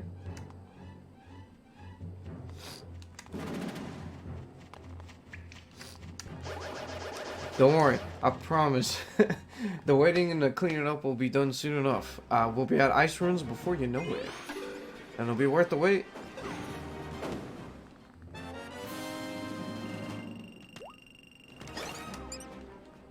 It really is, Lunacy Ember. Oh, wait till... Oh, you'll love ice ruins. Ice ruins is super tricky. I mean, trippy. It's also tricky too, but... It is a wacky dungeon in the speedrun.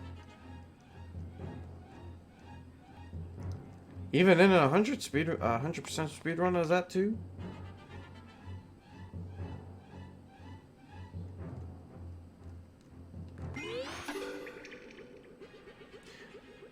Aw, that's great, Anthony. Yeah, as long as you enjoyed those 10 hours though. Because it is a link between worlds. This game is amazing.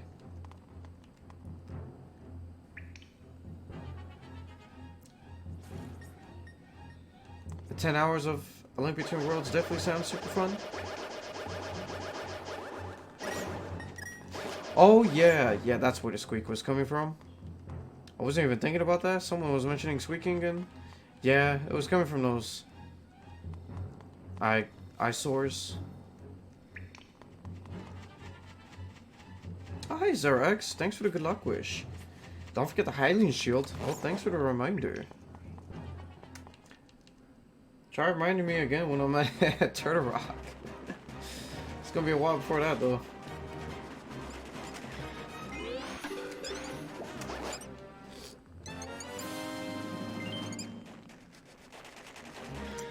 Well, we made it. We made it to Ice Ruins. Now prepare yourselves for the longest dungeon in the game, because Ice Ruins is pretty long. For those of you who have played the game, I know you all know how long this dungeon can be.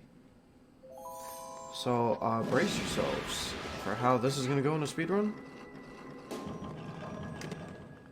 Do I use a particular grip for my 3DS? I like to grip my hand so I don't drop it. No, but for real though, I don't have any specialty grip or anything like that. My hands are just fine with this. By some miracle.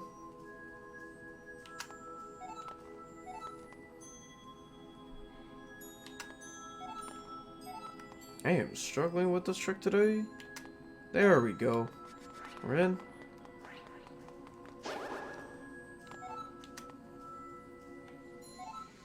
Good.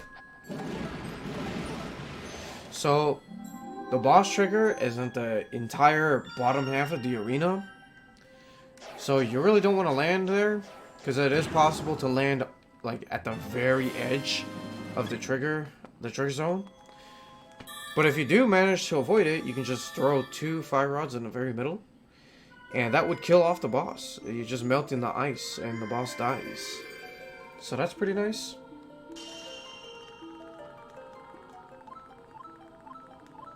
But we're actually not done with Ice Ruins, because we do still need to... Excuse me. We still do need the stamina scroll. So I am going to be going back in, even though I beat it, just like Desert Palace.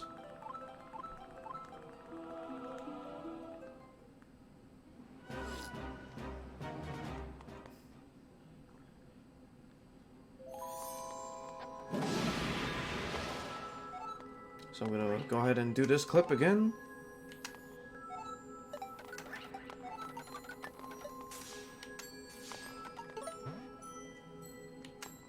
Oh my goodness. Ice Ruins, please. There we go. Okay, there we go. There we go. Alright, we got it. And now... it's time to scoot on out of here. And there we have it. We have our stamina meter again. Doesn't it look so amazing? Isn't that such a pretty looking stamina meter? Well, I really hope you all enjoyed it, because it's, back to being glitched again. Yep. It even shrunk. It's now the size of a normal stamina meter. But don't worry. I still have the upgraded stamina amount. But I still have to keep track of it whenever I do use it. Because it's never going to work normally. Yeah, that stamina meter is doomed. But at least we could, you know, at least see a bit of it.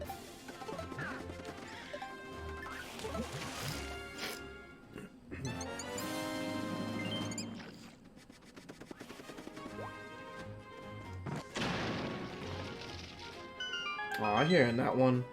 Gravity lost. The 3DS had a good run. It's been around since 2011. 8 years is not too bad. Definitely lasted longer than the Wii U. It's got loads of great games, but all good things do eventually come to an end. But hey, as long as this 3DS exists, so will the games. And that's always good.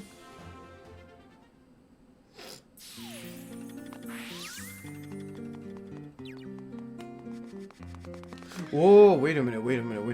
Ooh. Okay, I've never actually walked by that bottle. Just like that before, I don't know. Never happened before, but that's also not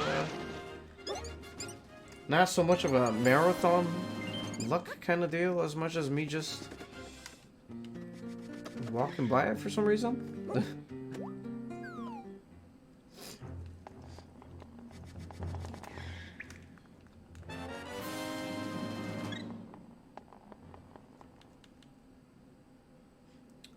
Oh, so yeah, the next dungeon we actually have. Oh, oops, I'm a little too far. We will be entering Skullwoods next, and over there we'll get the final Master Ore, and we can upgrade that sword. The moment we do, or shortly after doing so.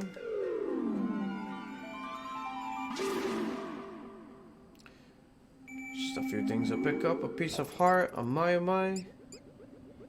Yeah, that's about it. Skullwoods should be starting pretty soon.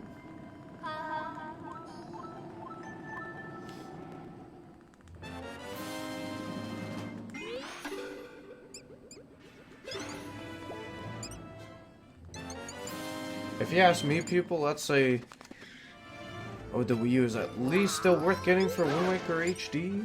But that's just me.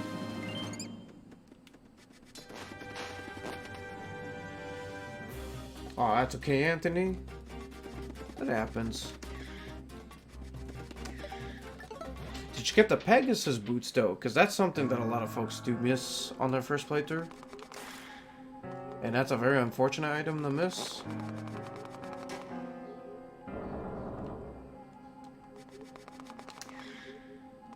And unlike in A Link to the Past, in a normal playthrough, you don't need Pegasus boots to beat this game.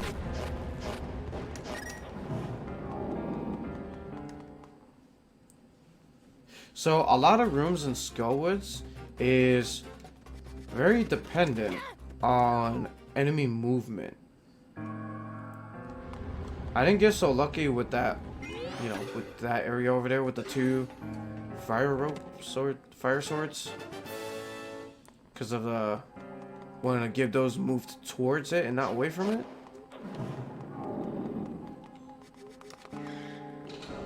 And this room was kind of lucky. Or lucky enough.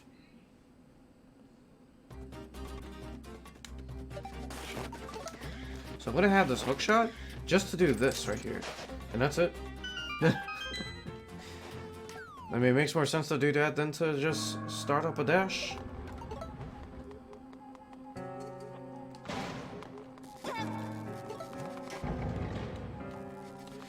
And then this is where quick equip canceling the hammer comes into great use.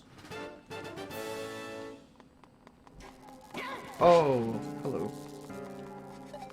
Yeah, let's not get captured by wall masters, please.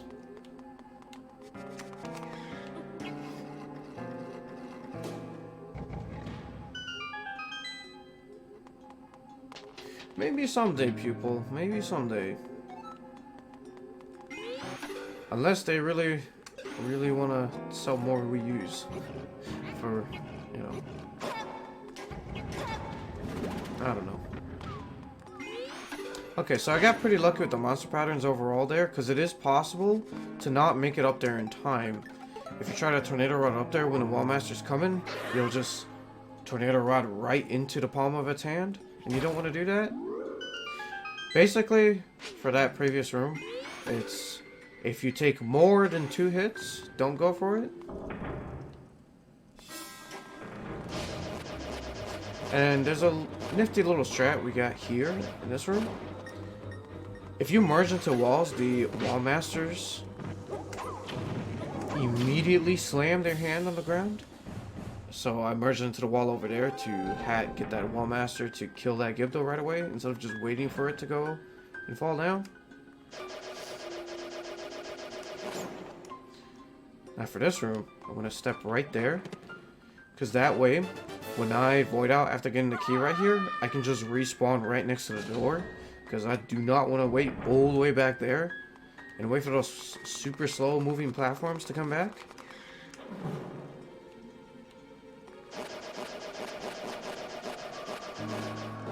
Oh, well, that worked out.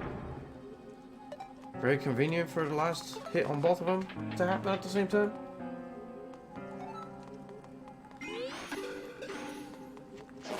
Oh, So this is the biggest glitch in this dungeon.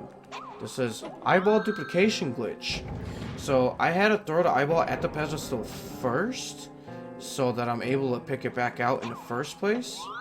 Now when I throw it in, I have to time picking the eyeball back up before it fully goes into the pedestal.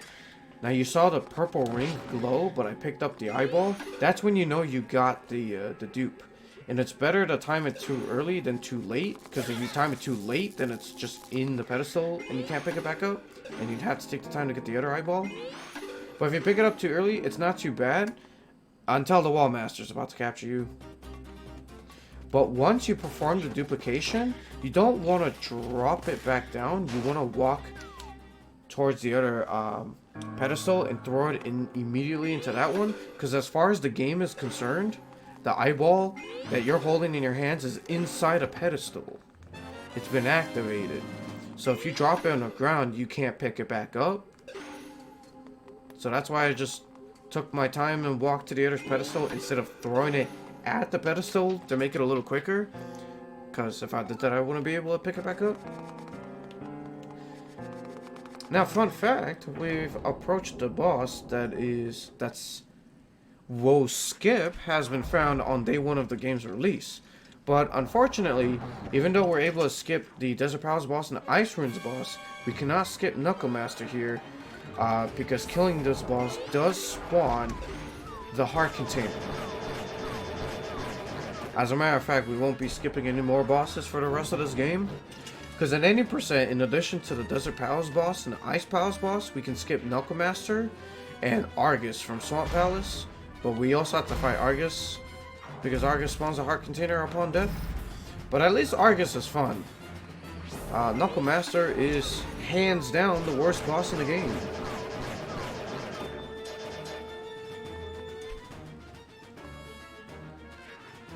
They haven't been at since Zelda 1? You don't know that. Have you talked to Navi or Tattle in Ocarina of Time or Majora's Mask? They call him that too.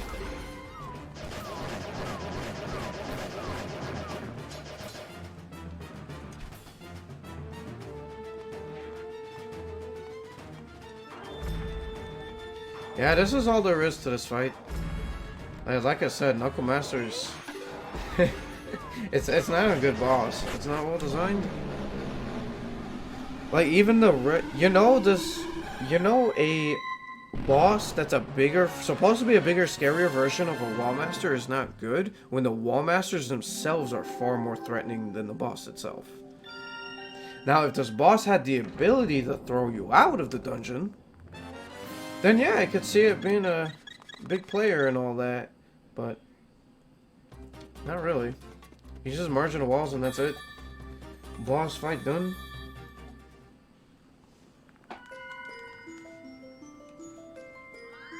Yep, in Ocarina of Time, there are both Wall Masters and Floor Masters.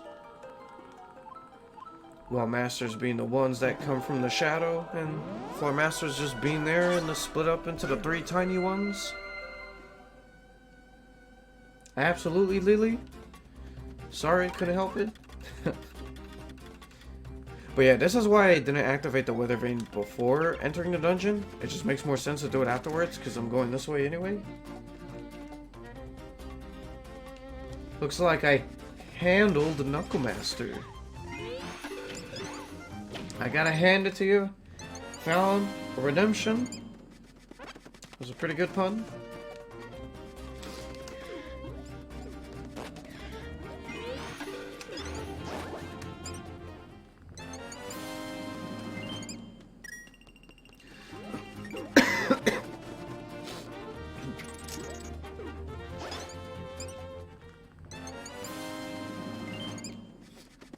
If it had that ability, it'd be cruel.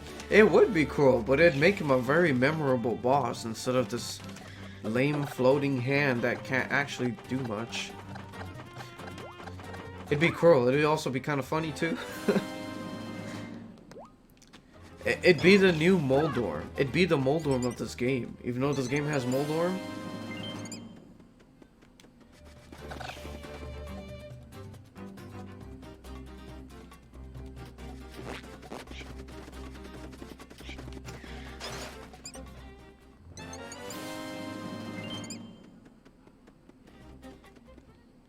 Yeah, that is true, Princess Yang. Like, they'd only have the floor masters.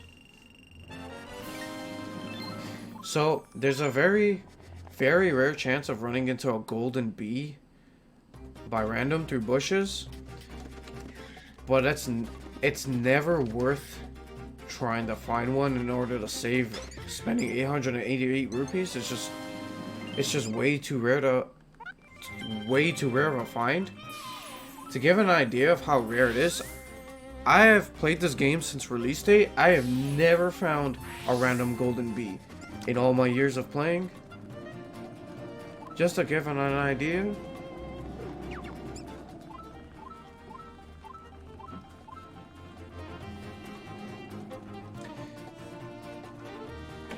Yeah, you folks are super awesome for going along with the puns.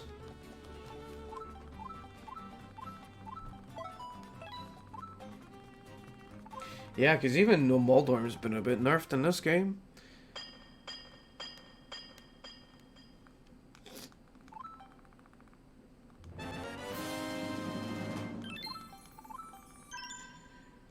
Probably find Stairmasters in a retirement home dungeon.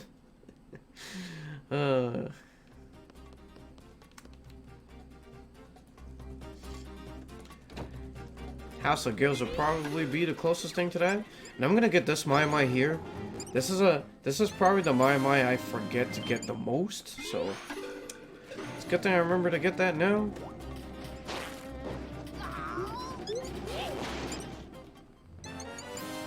Not just any bee, RP Priya.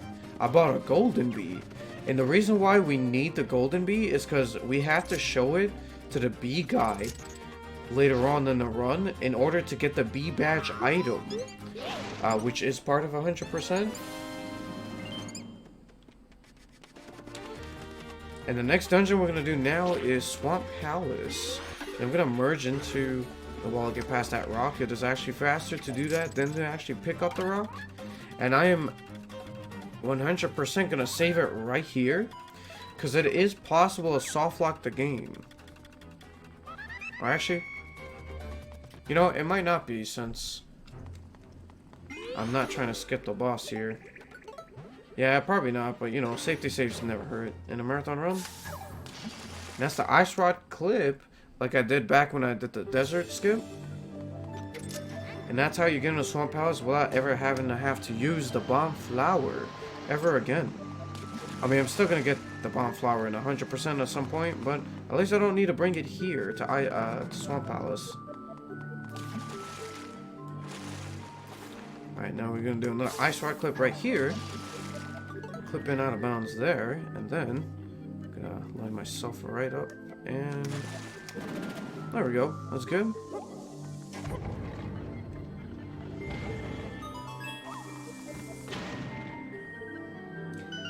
In your first playthrough, you found six golden bees.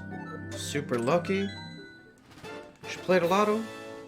Get yourself 6 million bucks.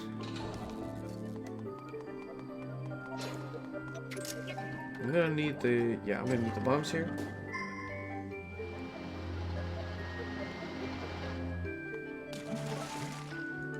Oh, nice at night.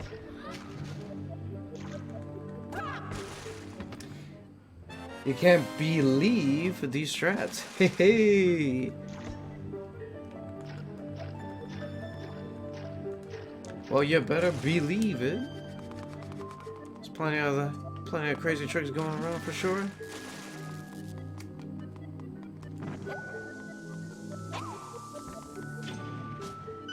Yeah, so I kind of had to go out of my way to get this gold rupee right here. It is part of the rupee route. If I had 2 extra gold rupees, or 600 extra rupees upon leaving a chess game, that gold rupee would have been the second one I skipped.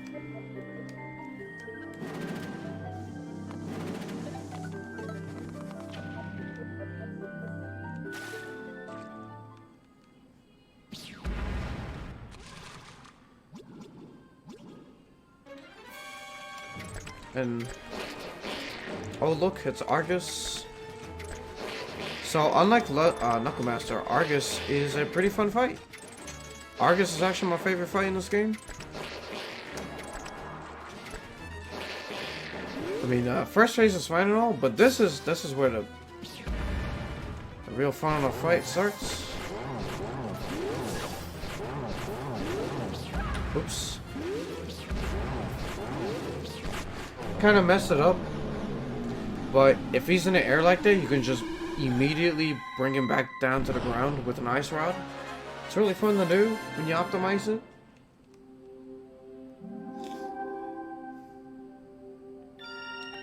Is there some glitch that completely breaks the game so that it can be beaten extremely quickly like the other Zelda games? Nah, sadly, there's nothing like any wrong warping or anything. Would have been nice. The fastest time for any percent currently is 1 hour 21 minutes and 1 second. So, but it's nothing like less than 17 minutes now for Ocarina of Time. This is a long run. Well, this is 100% after all.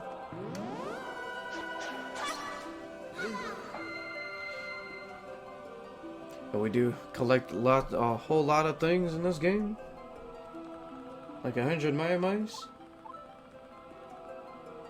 Nothing of value in Swamp. The big chest had the armor upgrade, and that's how I'm wearing blue instead of green right now. And I had to get that in order to get the red mail at the final dungeon. Because the armor upgrades in this game are a progressive upgrade. You have to get both upgrades to have both.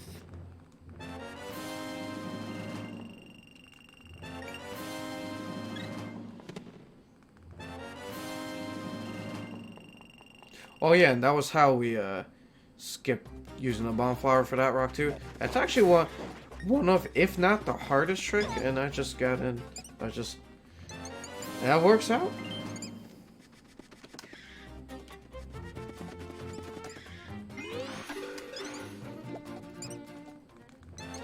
The any percent world record is 1 hour, 21 minutes, and 1 second. Unfortunately, Uganon sniped the 120. Because, the final boss is a very luck-based fight in any percent.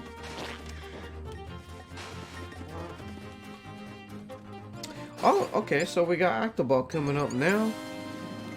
So, this game is notorious for being the most hated minigame in this game. But the nice thing about this minigame is that it's not very luck-based. The most luck-based part about this minigame is where the gold pot is gonna appear. But the gold pots aren't important. They only get you 5 rupees. Your bigger focus should be hitting the birds, because they give you 20 rupees when you kill those. And to make them appear, you gotta hit 3 pots in a row. So it's definitely way better to do that than to go for the golden pots. I like to go for the golden pots sometimes to kind of optimize the minigame, but overall it's unnecessary.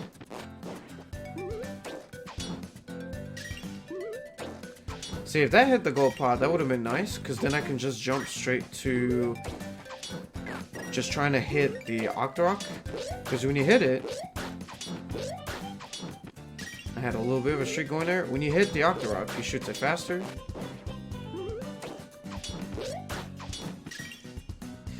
And for your final ball, you want to hit a pot, because that ends the minigame quickly, because the ball disappears as soon as it hits a pot. But if you miss or something, you have to wait for the ball to bounce. Even if you hit the Octorok, you gotta wait for the ball to bounce. But yeah, it just comes down to timing when it comes to hitting the balls in that minigame.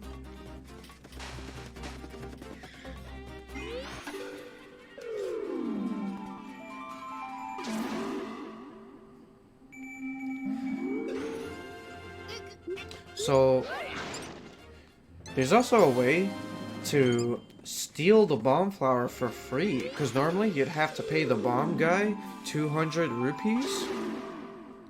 But there's a way to skip that. Oh, oops. Didn't mean to unmuch there. It's actually not faster to skip the bomb flower, but it's only slower by a few seconds. But it would be faster if I didn't have the 200 rupees to spare. But we're about to find out what my rupee count will be by the end of Rupee Rush here. Low Rule's own version of Rupee Rush. So, cross your fingers and hope that I don't get RNG screwed with rupee drops. Because that can happen sometimes.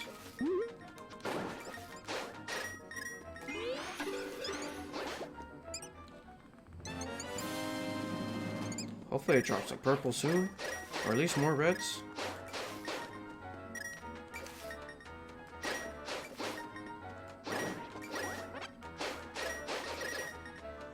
Can I get a purple game? Please? Please? Please? Please?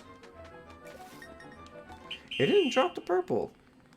That final last second one was probably the purple. I hope this is enough. Okay, yeah, I'm fine. This is fine. You have to have at least 150 for the piece of heart.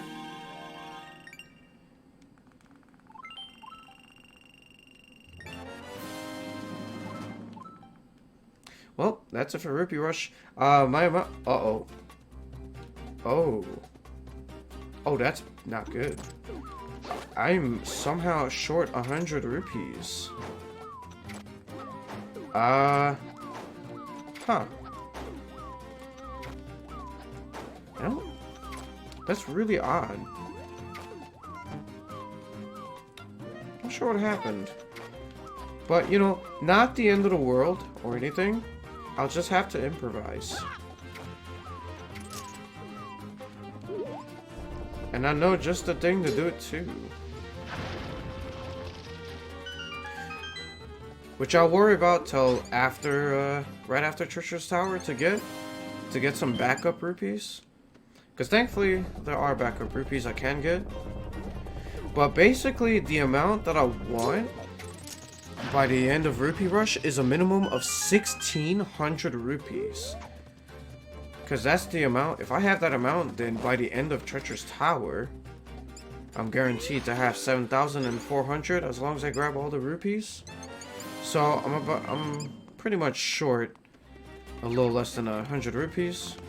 But like I said, it's not too big a deal because there are backup rupees I can get. So it's not the end of the world or anything. It's not an automatic reset. I mean, it's true that I did opt to skip that one gold rupee. But I was pretty confident in the amount that I had leaving chess game that I was able to viably skip it. But I don't know. I don't know. I'm not sure what happened. I definitely took the golden ice runes, otherwise I'd be way shorter on the amount than I have right now. So yeah, you don't want to forget to talk to him a second time in order to get the B badge. That's happened to me a few times.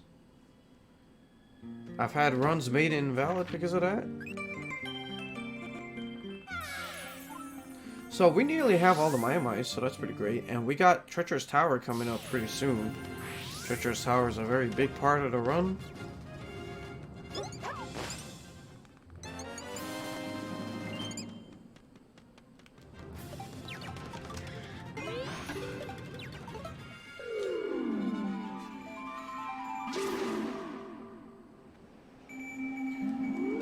I was gonna skip Dark though. And you'd be correct, because I did skip the Dark Palace Gold Rupee. But I also left chess game with 550 rupees, so I'm honestly not sure how I ended up with, or ended up being short on rupees. But it happens. It's not a big deal. Oh, I'm glad he jumped before getting hit by the Snow Hinox.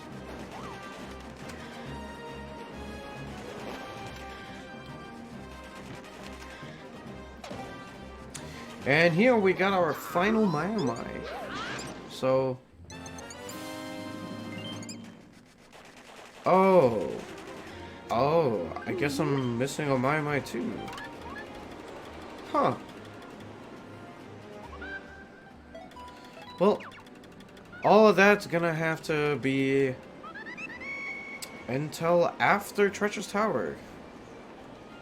But yeah, I missed a Mai somewhere. Interesting. It's been a while since I've missed a Mai in a run at all. But it happens. It is 100%, and missing even one Mai does happen sometimes. Yeah, I'll worry about those later. Right now I got Treacherous Tower, so this is the beginner level, and there's only 5 floors. Now it's, you know, it's a super easy level, but it's pretty tough to optimize in a speedrun because the enemy movements are super sporadic. Yeah, I definitely got the one by the blacksmith. I know I got that one.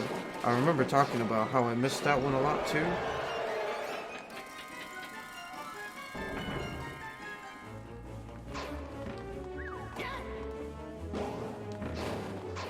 I don't know. We're about to find out which one it was that I missed. No, I'm definitely gonna find the last Mai.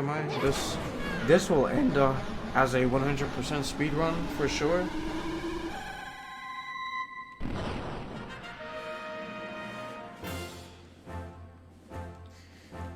But yeah, every single one of these rupees pretty much counts right now.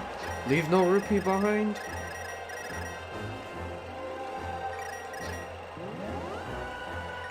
Did I have all of them at the spot I usually check? Well, you know what? I had 70 going into ice ruins, and that's the normal route. I think I forgot to get one of the ones underneath the big rock, like right after ice ruins. I honestly think that's what happened. Yeah, okay. Yeah, I have a really good idea of what Mai I missed. That's gonna be the first place I check.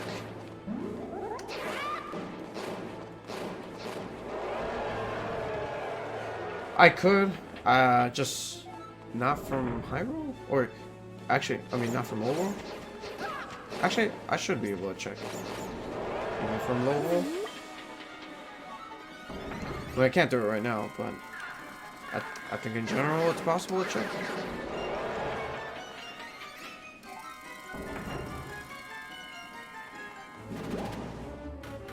So that's a strat I like to do for this room. And then... So I didn't get too lucky. The other turtle didn't run into my little tornado there.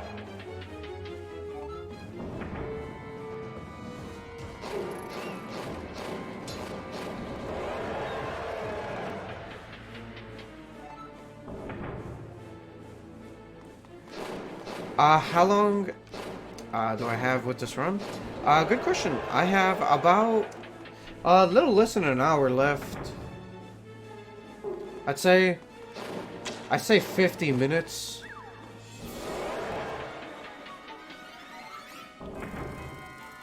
So let's do one swing to try to kill all 3 of them right there. Just try to kill them pretty quickly.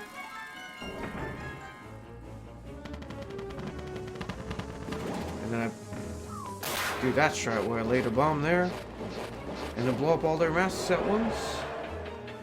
Yeah, it's definitely not in low roll. There is one that I'm thinking of, and I'm pretty sure it's that one. The one that I'm thinking of right now. That's the Mai that I missed.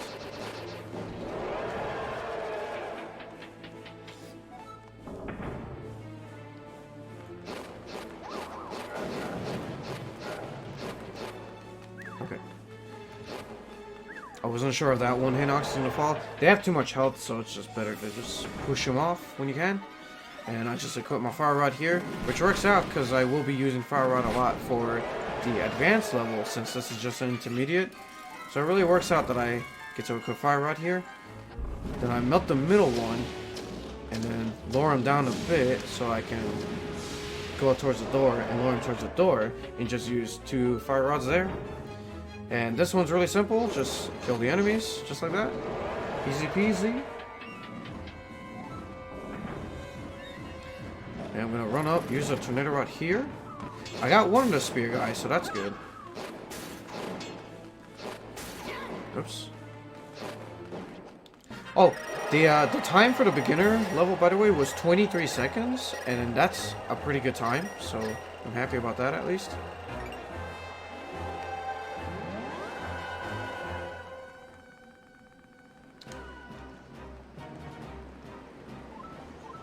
$1:33? That's pretty decent.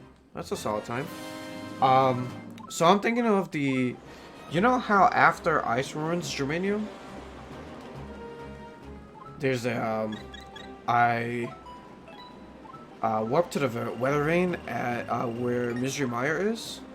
Then I make my way to the area to the right and to pick up the big rock where the Maiamai is, and then I go into the portal to come to Hyrule. I think I forgot to pick up that big rock and get the Maiamai there. I'm pretty sure that's the Maiamai I'm missing right now.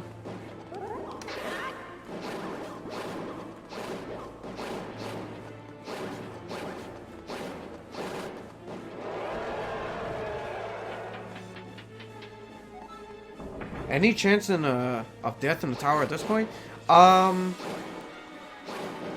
It's a very, very small chance, but it can be possible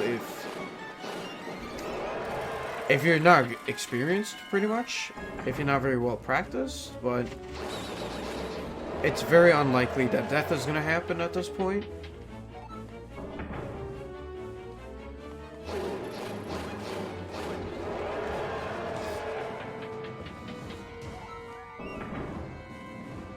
So for this room right here, I do a spin attack to kill these 6 Armoses.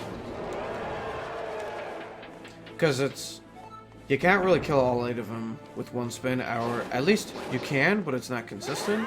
So you're better off just releasing the spin early. So the floors with the ghosts in it are always the worst, because they can just fly into the walls, and there's nothing I can do about it. And for these rupee likes, now these rupees are part of the rupee route as well, so it is important to grab all of them. And you have to make them come out of their rupee form to kill them.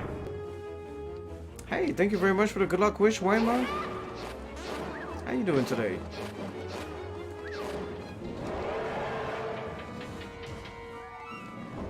Is cash still going to be a problem? There is a backup rupee that I have in mind that's really easy to get, so I'm not too concerned about rupees. Even though although I am a bit short, but there's a very quick and easy one I can get right after Treacherous Tower.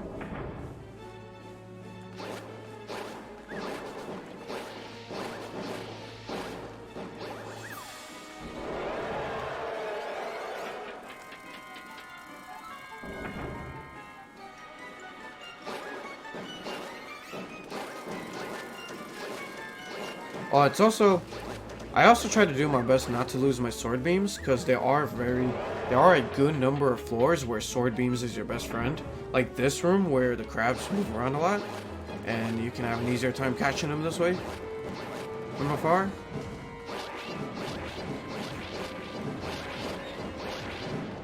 But there are some situations where having the beams can kind of hurt.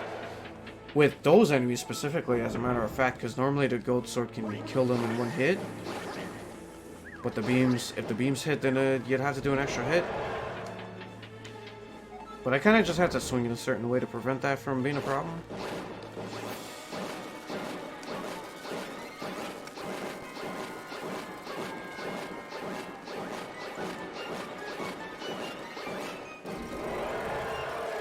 Yeah, that floor in particular is especially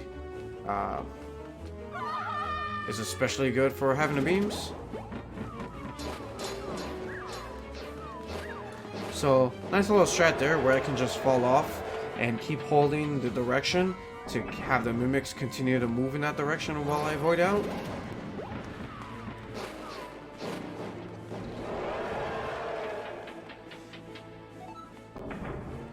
Oh, thanks for confirming that, Germanium.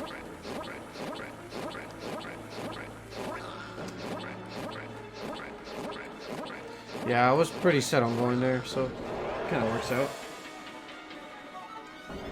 Not yet, Virus. The rupees I get on the second trip to Treacherous Tower is for the fairy bottle. But this is the first trip, and all the rupees that I get here on the first trip is for to buy and own all the items from the Ravio shop.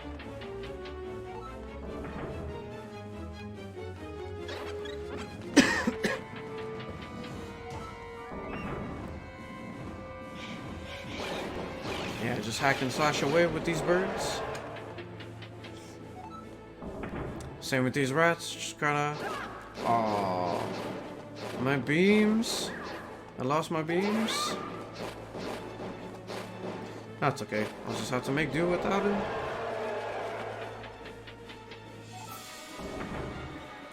Oh, yeah. It sucks to not have the sword beams for the vulture room.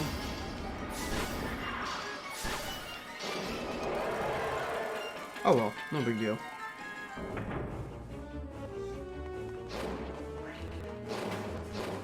Where's the last one? There it is.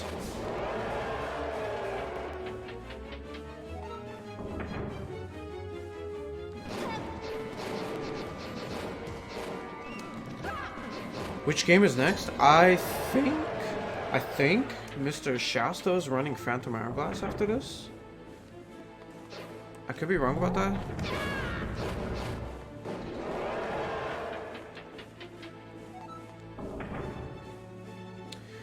What time did I get on a previous level? The intermediate level was 1 minute and 33 seconds. Which is, it's pretty decent.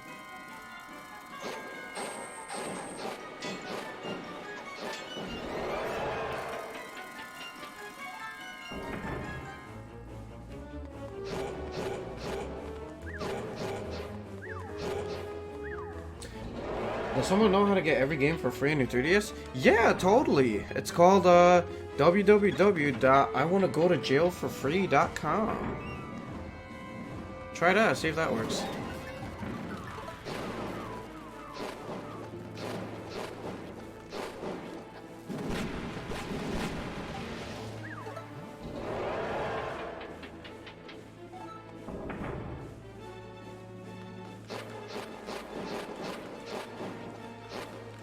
Oh.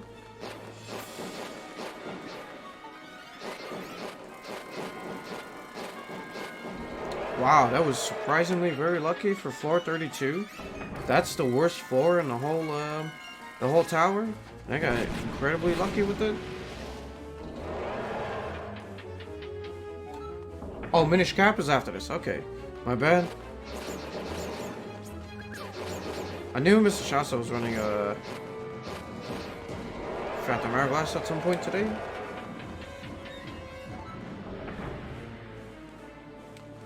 Wait, this is the trap one?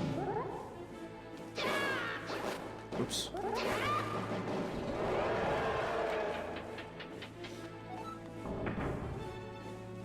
So for this strat, one swing to push him back. Fire Rod killed the mushroom guys. The flying mushroom heads. Oh, I forgot to take intentional damage because floor 37 is actually the one room where I don't want to have sword beams. Because then the sword beam hit this guy here. And now he survived that attack. And I had to wait for him to open again. This is a Riz Rope room. Just kill them all and that's it. Not for this Marathon Beaver. I'm just doing Link Between Worlds 100%.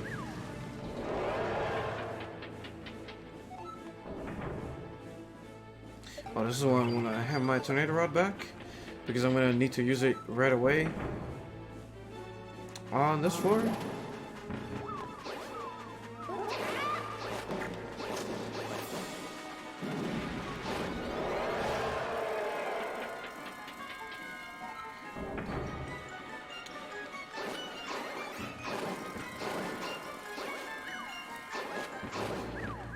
Yeah, I just want to either try to push them all off or just kill him.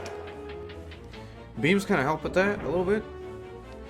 This is the final floor in Treacherous Tower where having beams will really help you out at all. So if I lose the beams at any time after this, then that's perfectly fine.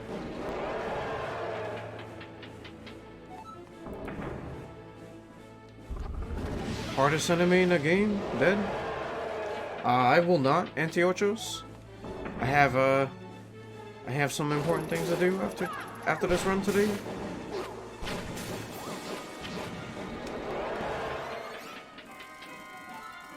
Oh, it's Triple H, Anthony? HHH?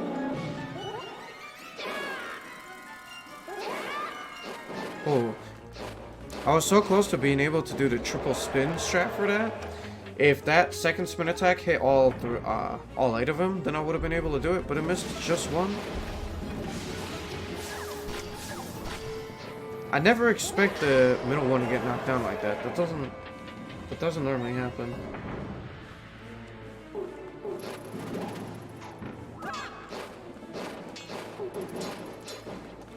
But I'll tell you what though, Antiochos, I will continue to host this channel here on twitch.tv/speedgaming, so you can enjoy the rest of the Handheld Heroes Marathon, because this is the Zelda block after all, and Minish Cap is next, so you'll be in for a treat.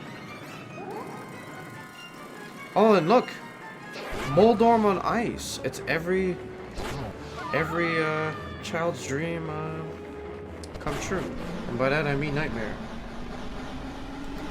Now imagine if Moldorm pushed you off, and instead of voiding out, you'd fall down to the floor beneath you. Now wouldn't that be amazing?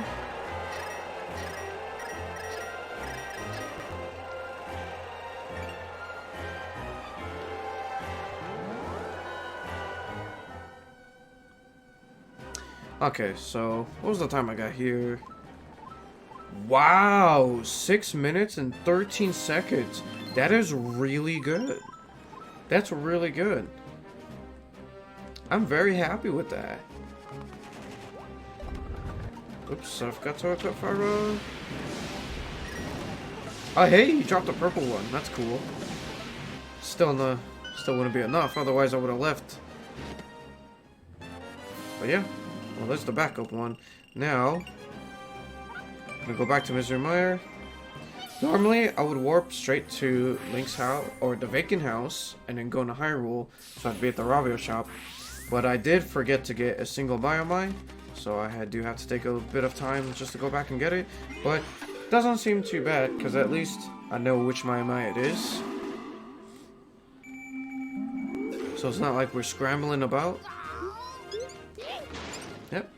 There we go. No more crying mice. We are good.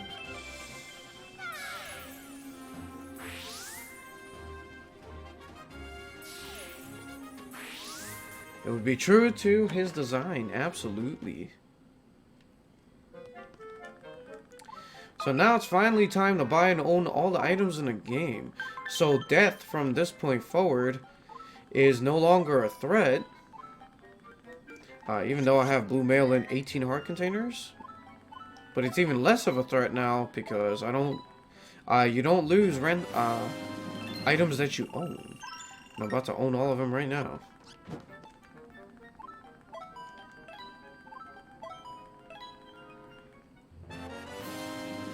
I mean, at least I do have the map to kind of give me a general idea of where the Miamite is, but yeah, overall it is a good thing that I kind of knew.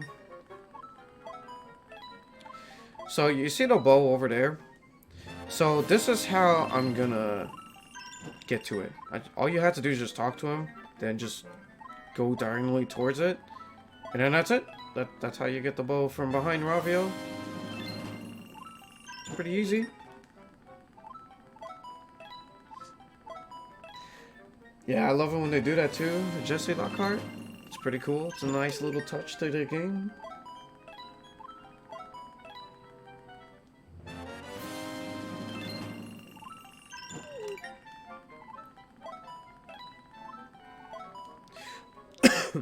So, once I buy the final item... Oh, I should also mention that there's a reason why I bought the Fire Rod first. Ravio charges half off for the first item you ever try to buy, and you should always buy either the Fire Rod or the Ice Rod first. And it helps because those are the two closest ones to the door, so it works out.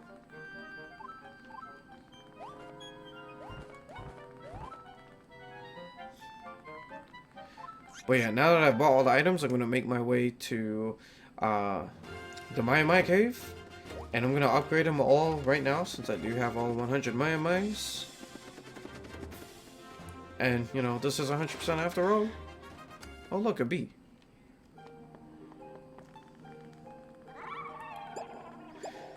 So, for this moment, I usually just refer to this as the hype song.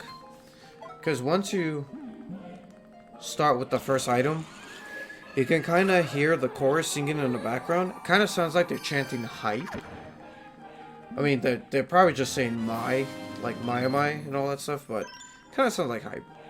So, I mean, it's something to do to pass the time and just waiting for all of the upgrading to happen.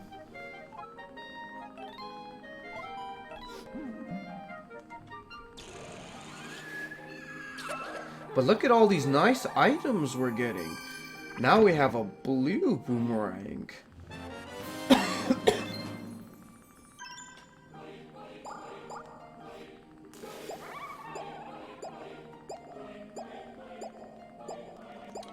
Let's see, what's his next item? Oh, the nice hook shot. Okay, the nice hook shot is actually kind of nice. It goes really fast. It goes really fast. And I think it can do damage now. It looks like the floor delay. I don't know how to say it. I don't know what it's called, but the design kind of looks like it, and it's pretty cool.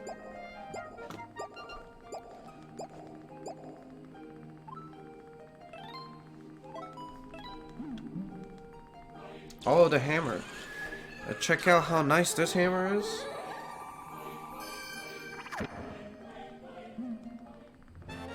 It's got spikes now. It makes a shockwave too. You'll never see me use it. Yeah, there's very few nice items that I do actually use. Let's see. I use the nice tornado rod, the nice bombs, the nice fire rod, the nice ice rod, the nice hook shot, and the nice bow. But I do use a super lamp as well, because the super lamp is the most powerful weapon in the game. But out of all the nice items, nice bombs are probably the best ones, because they make some of the hardest skips that exist in this game really easy to do. I said it correctly? Really? Cool. I'm glad to hear that, Sylvia. Thank you. Nice hook shot does do damage. Okay. I thought as much. I'm not used to it. I don't really use hook shot to just kill enemies, you know? There are much better tools to use. What can you do wield it though? If you use your imagination. I'm a super lamp? Why, thank you.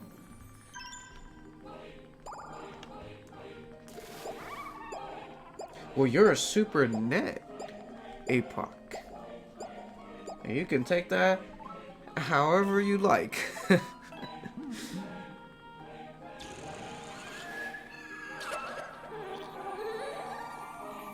Yeah, I didn't think about it ahead of time, Anthony. Yeah, I do use quite a bit.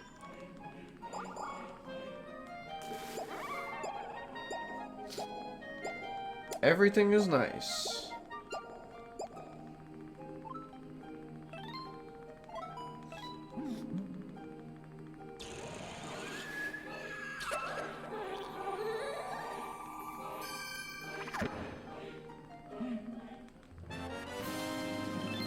So, yeah, the sand rod, that was the last item. So, we should be getting a great spin attack right about now, and that'll be it for the hype cave.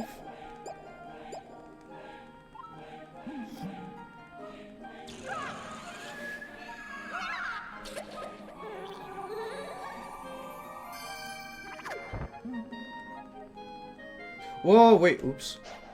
Wait, what? What? Wait, hold on. Did you all see that?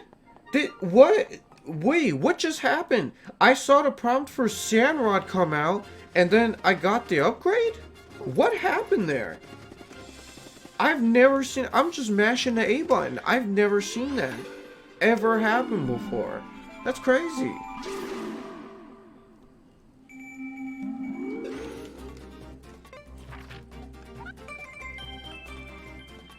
Did someone clip that? So I hope someone clipped that. Send me that clip. That was really weird. Or, I don't know, maybe I'm just seeing things.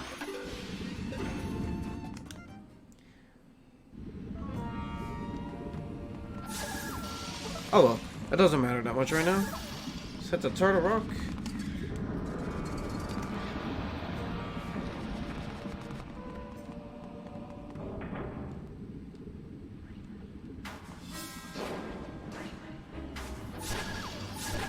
Yeah, I think I'm just seeing things. Because I also have the channel open, and now that I'm looking at it, nothing really happened. I think it was just, I don't know, nothing happened. Yeah, sorry, that just threw me off a little bit. That's my bad.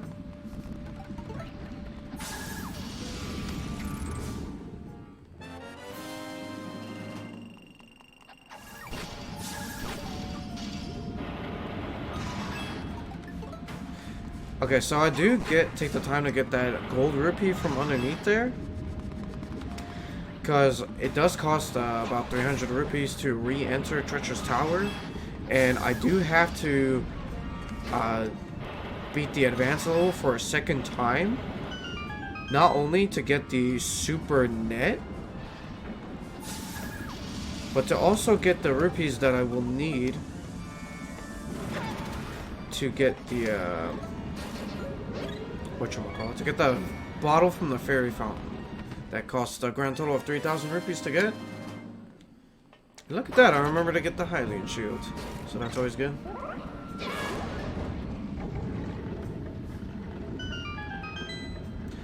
Yeah, I definitely got the nice Sandrod Palom, because it's not possible to get the Great Spin Attack without upgrading all the items first.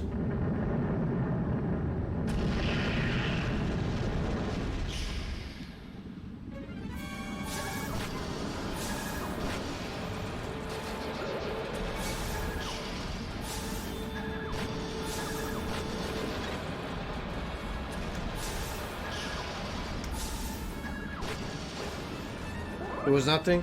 Yeah, I'm sorry about that kind of confusion. I legitimately thought I saw something weird or new. Yeah, I was just seeing things. It happens sometimes.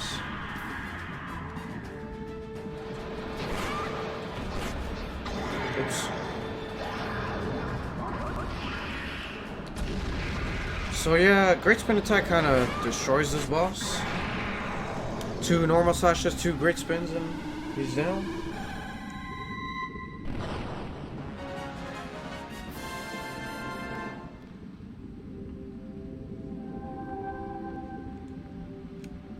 But we're not done with Turtle Rock just yet. So we're getting our final heart container right here and right now. But Turtle Rock also has the final piece of heart. But the reason why we wait till after beating it first is because the piece of heart is in the outside area, but the only way to access it is through Turtle Rock.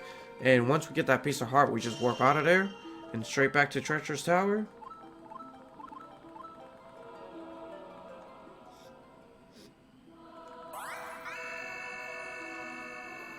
So, yeah, there's no avoiding this cutscene in 100%. This cutscene can be skipped in any percent, which saves about 2 minutes, which is pretty good. And the way to do that is to do Thieves Hideout last, because the developers have never intended Thieves Hideout to be done last because of the Sand Rod, because of the fact that you'd have to beat Thieves Hideout first in order to unlock the Sand Rod. But in 100%, we have to beat Thieves Hideout first, because we do need the Sand Rod as early as possible. So we can't skip this cutscene, but hey, at least it's a pretty nice cutscene, so it's not all bad. Yeah, Great Spin is kind of busted. It destroys lots of things. Yeah, you're all about to see how I'm going to absolutely destroy the second round of Treacherous Tower with the Great Spin Attack. But for now, we can enjoy our shiny Dorito chip.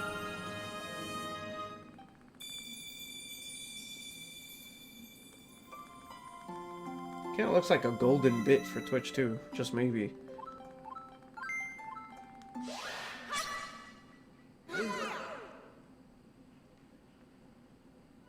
But yeah, so we're going back in, because we're not completely done with Turtle Rock just yet. Isn't that quick equip cancel nice? Just act out as quickly as I can. And then charge up dash attack. I mean, charge up my dash as the cancel happens.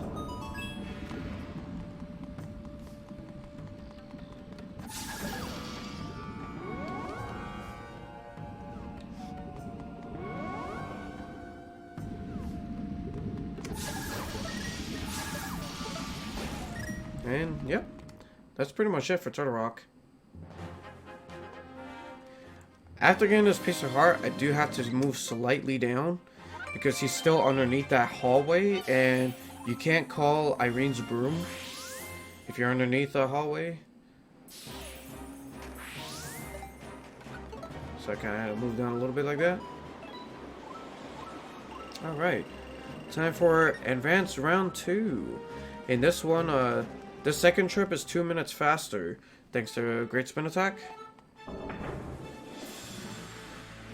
Hey, you're welcome, Kunai. Yeah, eat those Doritos. It's tasty, kind of. That doesn't normally happen. We don't usually miss that little one. But yeah, we're pretty much here to spin a win in this tower, in this round. So, spin a win, baby.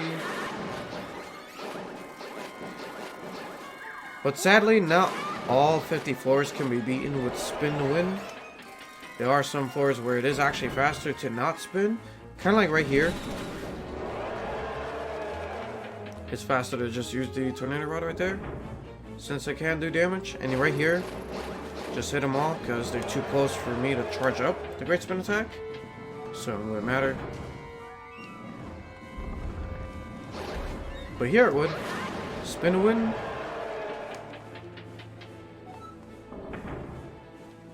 So beams are helpful for that first part, and then spin around for the rest.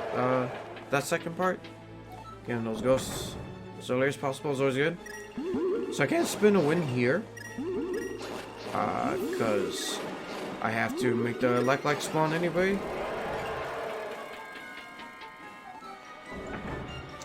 And here we get another spin to win.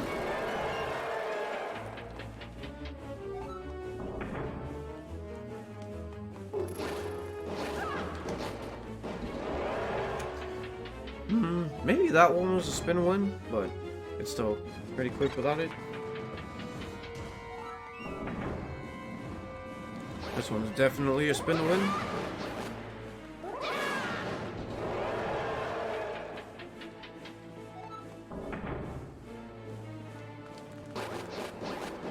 This one's a little weird because they start out so close and their movements are random. So I had to make sure I was in the clear before doing it. This one, easy spin to win.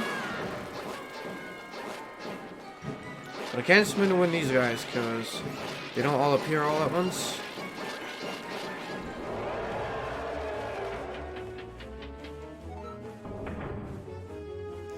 But I can spin to win here.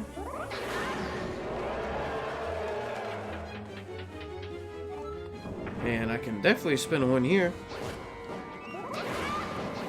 But I kind of use the sword beams to just knock out some of the tiny ones like that, just in case. That worked out pretty well. And this strat is the exact same as it was in the first trip. It's a really fun strat though.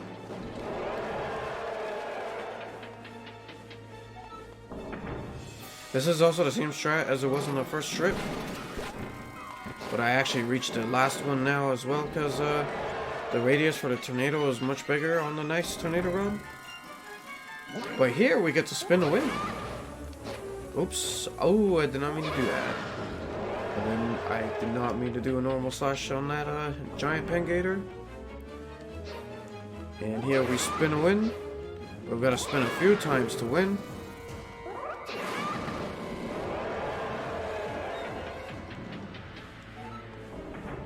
Hey, sounds good. Sounds good, Lockhart. Gotta spin to win. You can't win if you don't spin.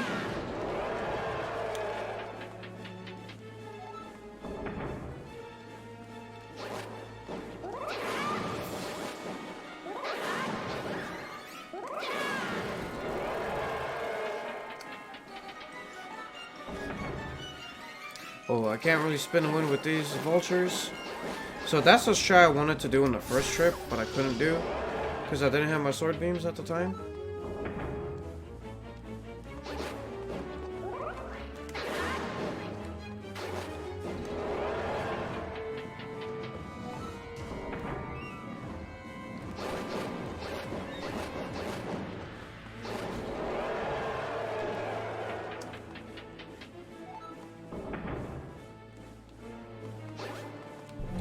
We can spin a win there.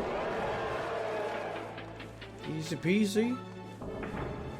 I should be able to spin a win here too.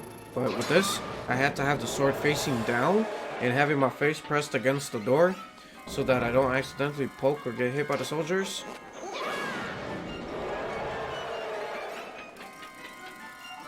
Link between worlds? More like link between spins. You're not wrong, Anthony.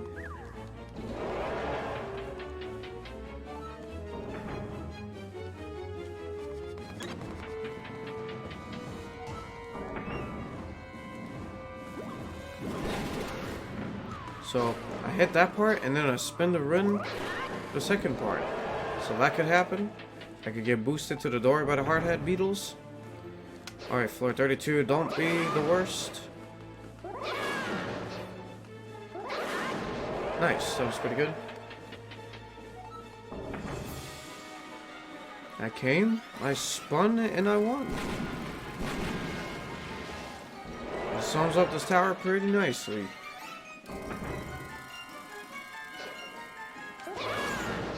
I'll spin twice here. Or it should at least only take 2 spins at all.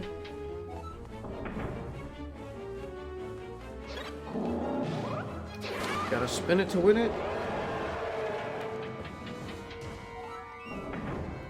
Well, at least the Lionels stay true to their Link to the Past design, so that's pretty nice.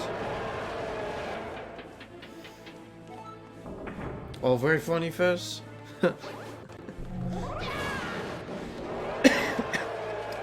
Red Mail's in the final dungeon of the game.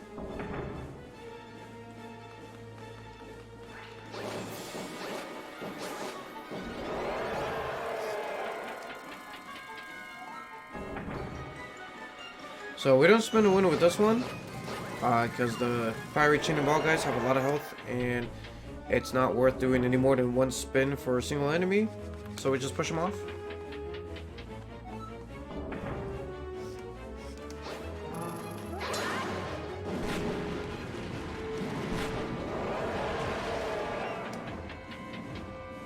Even the flames, you can see this flame spinning too. They're in it to win it too. Yeah, so I had to use that Tornado Rod in the beginning because they chase after Link, and I can't charge a Great Spin Attack in time when they're chasing me.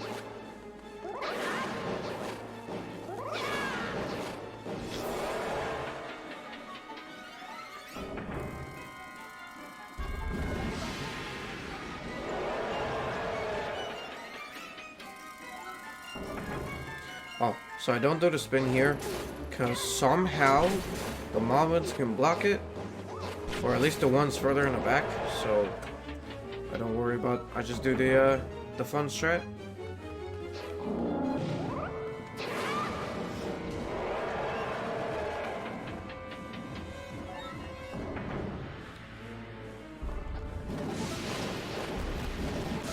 Let me spin a win for the last 3.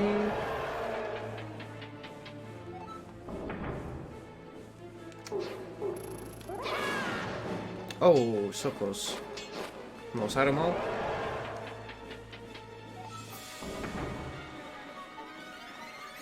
Yeah, I didn't get the greatest patterns for the Linos. This is a luck-based room. And it's definitely not worth using Great Spin Attack, because I'm pretty sure it would take 3 to kill them.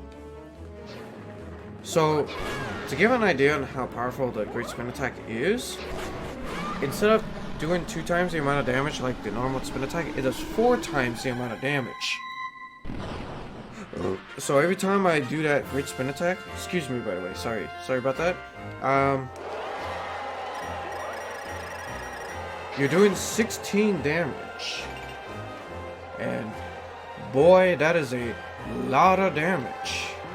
That is a whole lot of damage. Let's see, what time did I get? 429. 429 is pretty solid. I'm happy with that.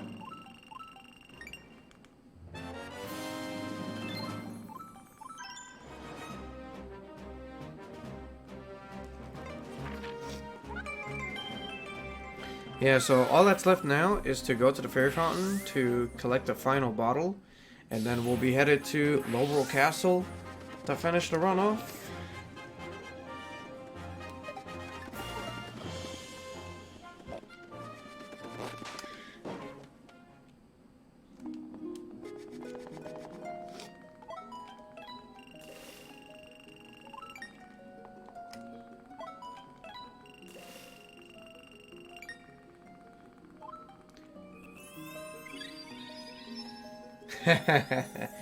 Someone get those guys some flex tape. Absolutely.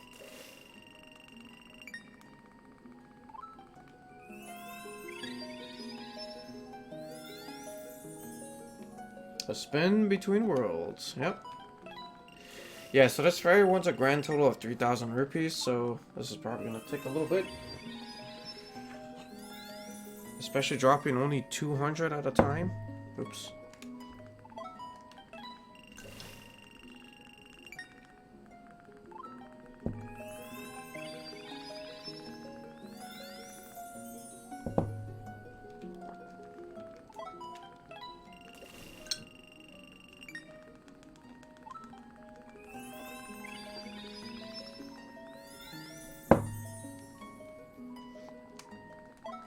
Oops.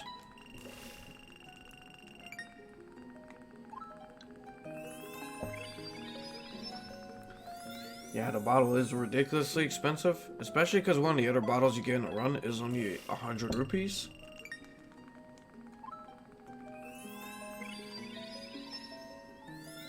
Yeah, 3K, no joke. It's crazy.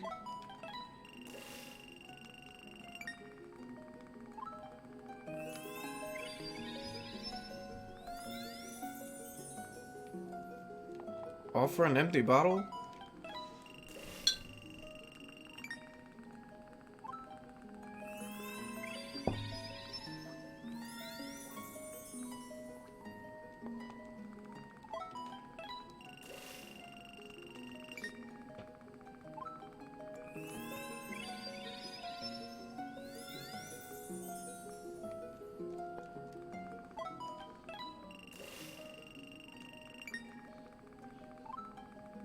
Right, Jesse?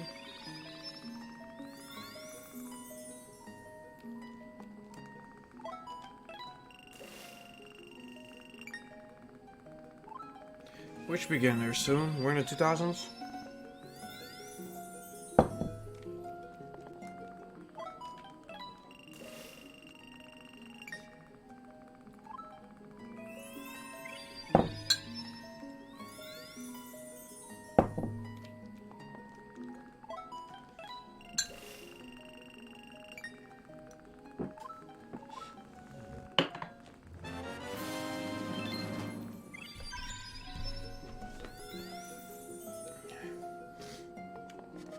Well, there it is.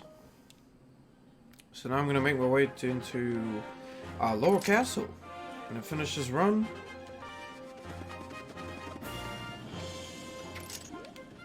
See how fast that hookshot is?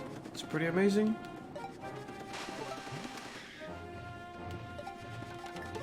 So I'm gonna let this cutscene play out, and then I'm gonna activate the final weather vane.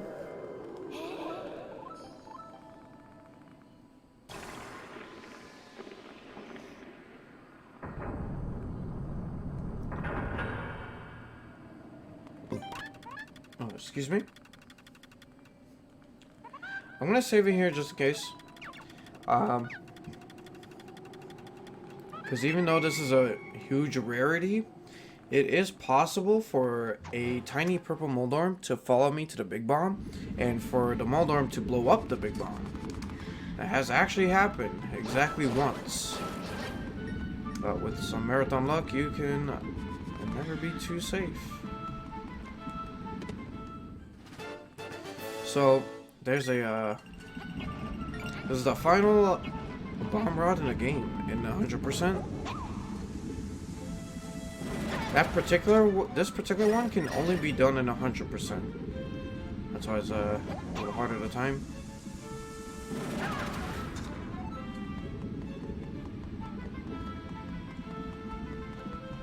Gotta wait a bit for stamina. There we go. Took a little bit. Yeah, the nice items use up a lot of stamina, so I did actually have to wait a bit for some more.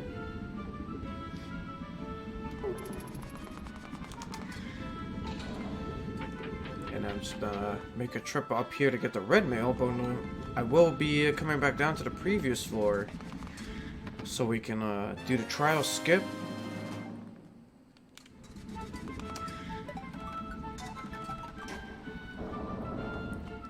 The bomb trial is the only one we need to enter.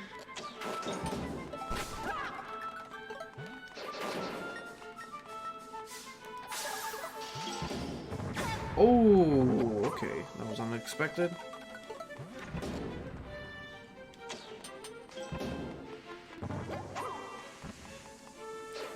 So this is trial skip? Oh, hello?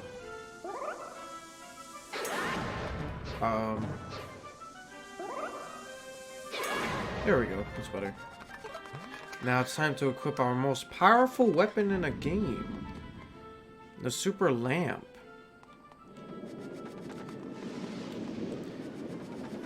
Now what makes it so good is that it does the same exact damage as the golden sword, but, however, we can use it to really quickly kill Uganon's first phase, because we don't deal with recoil. We don't bounce off of him when we hit him with the sword, and I do have the Hylian shield, so I can block his weak attacks like that. And just lamp away.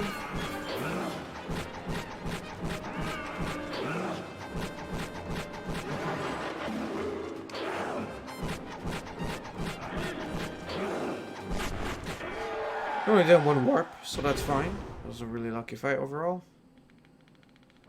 It's not as luck-based in 100%, but you can be a little greedy sometimes. Nowhere near to the extent of any percent, though.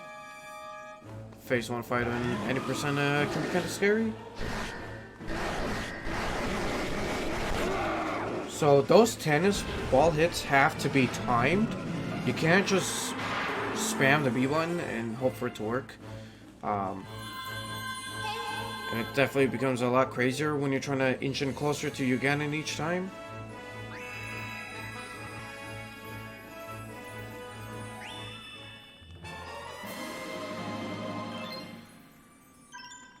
That's our final inventory item. The two empty spaces are for the scoop fruit and the stun fruit, but they are disposable items, so the community is not really concerned about that for the 100% definition. Oh, but check this out. So 1 normal slash and 2 great spin slash. Now this is how incredibly busted the great spin attack is. I'm doing that in order to do a quick kill on Uganon to skip an entire cycle of the fight.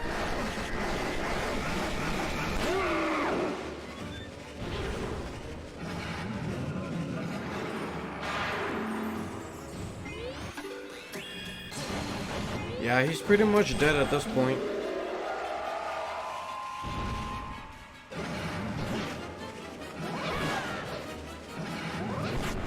And that's it. That is a quick kill on Uganon.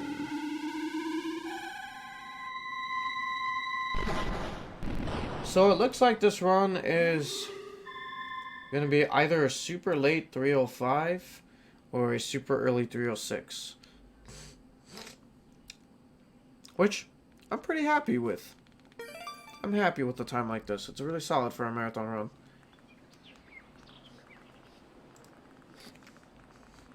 Hey. Aw.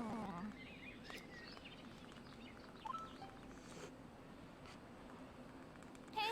So, there's actually a glitch in the credits that I would like to show off. So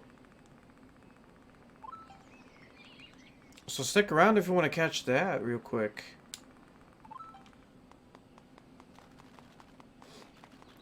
Yeah, this is definitely a 306. And that's perfectly fine.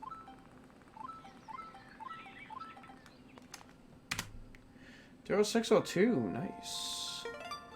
Very nice. Okay, so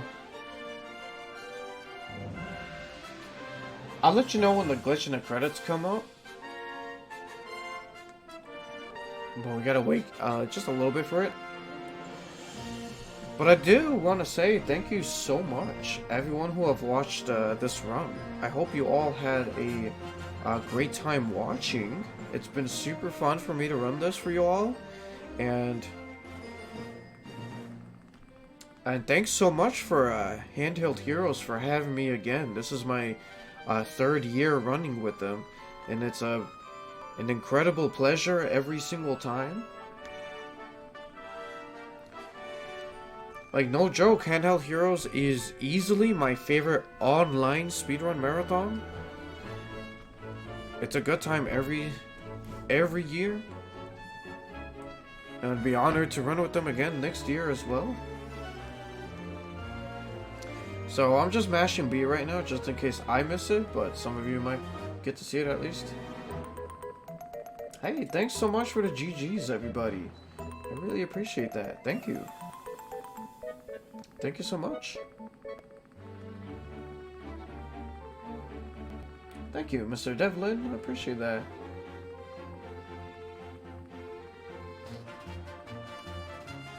Yeah, considering the fact that I forgot one Maiamai and I was a bit short on rupees, not all that bad at all.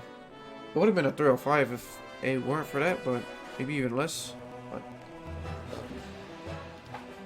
excuse me, still very solid time overall.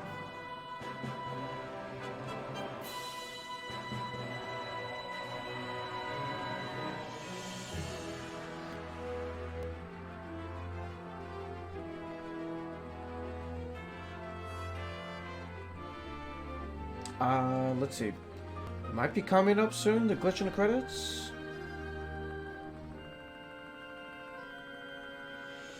It should be coming up really soon. As a matter of fact, I think it might be next. Yeah, it's coming up right here. So keep your eyes on the dirt road on the bottom right corner.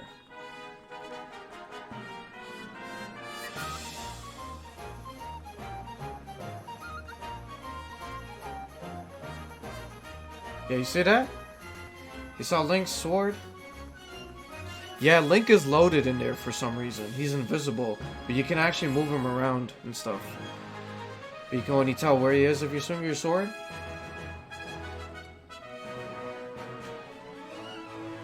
Alright, well, that's about it for me.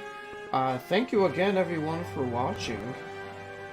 And thank you very much, Handheld Heroes, for having me. It's been a wonderful pleasure, as always.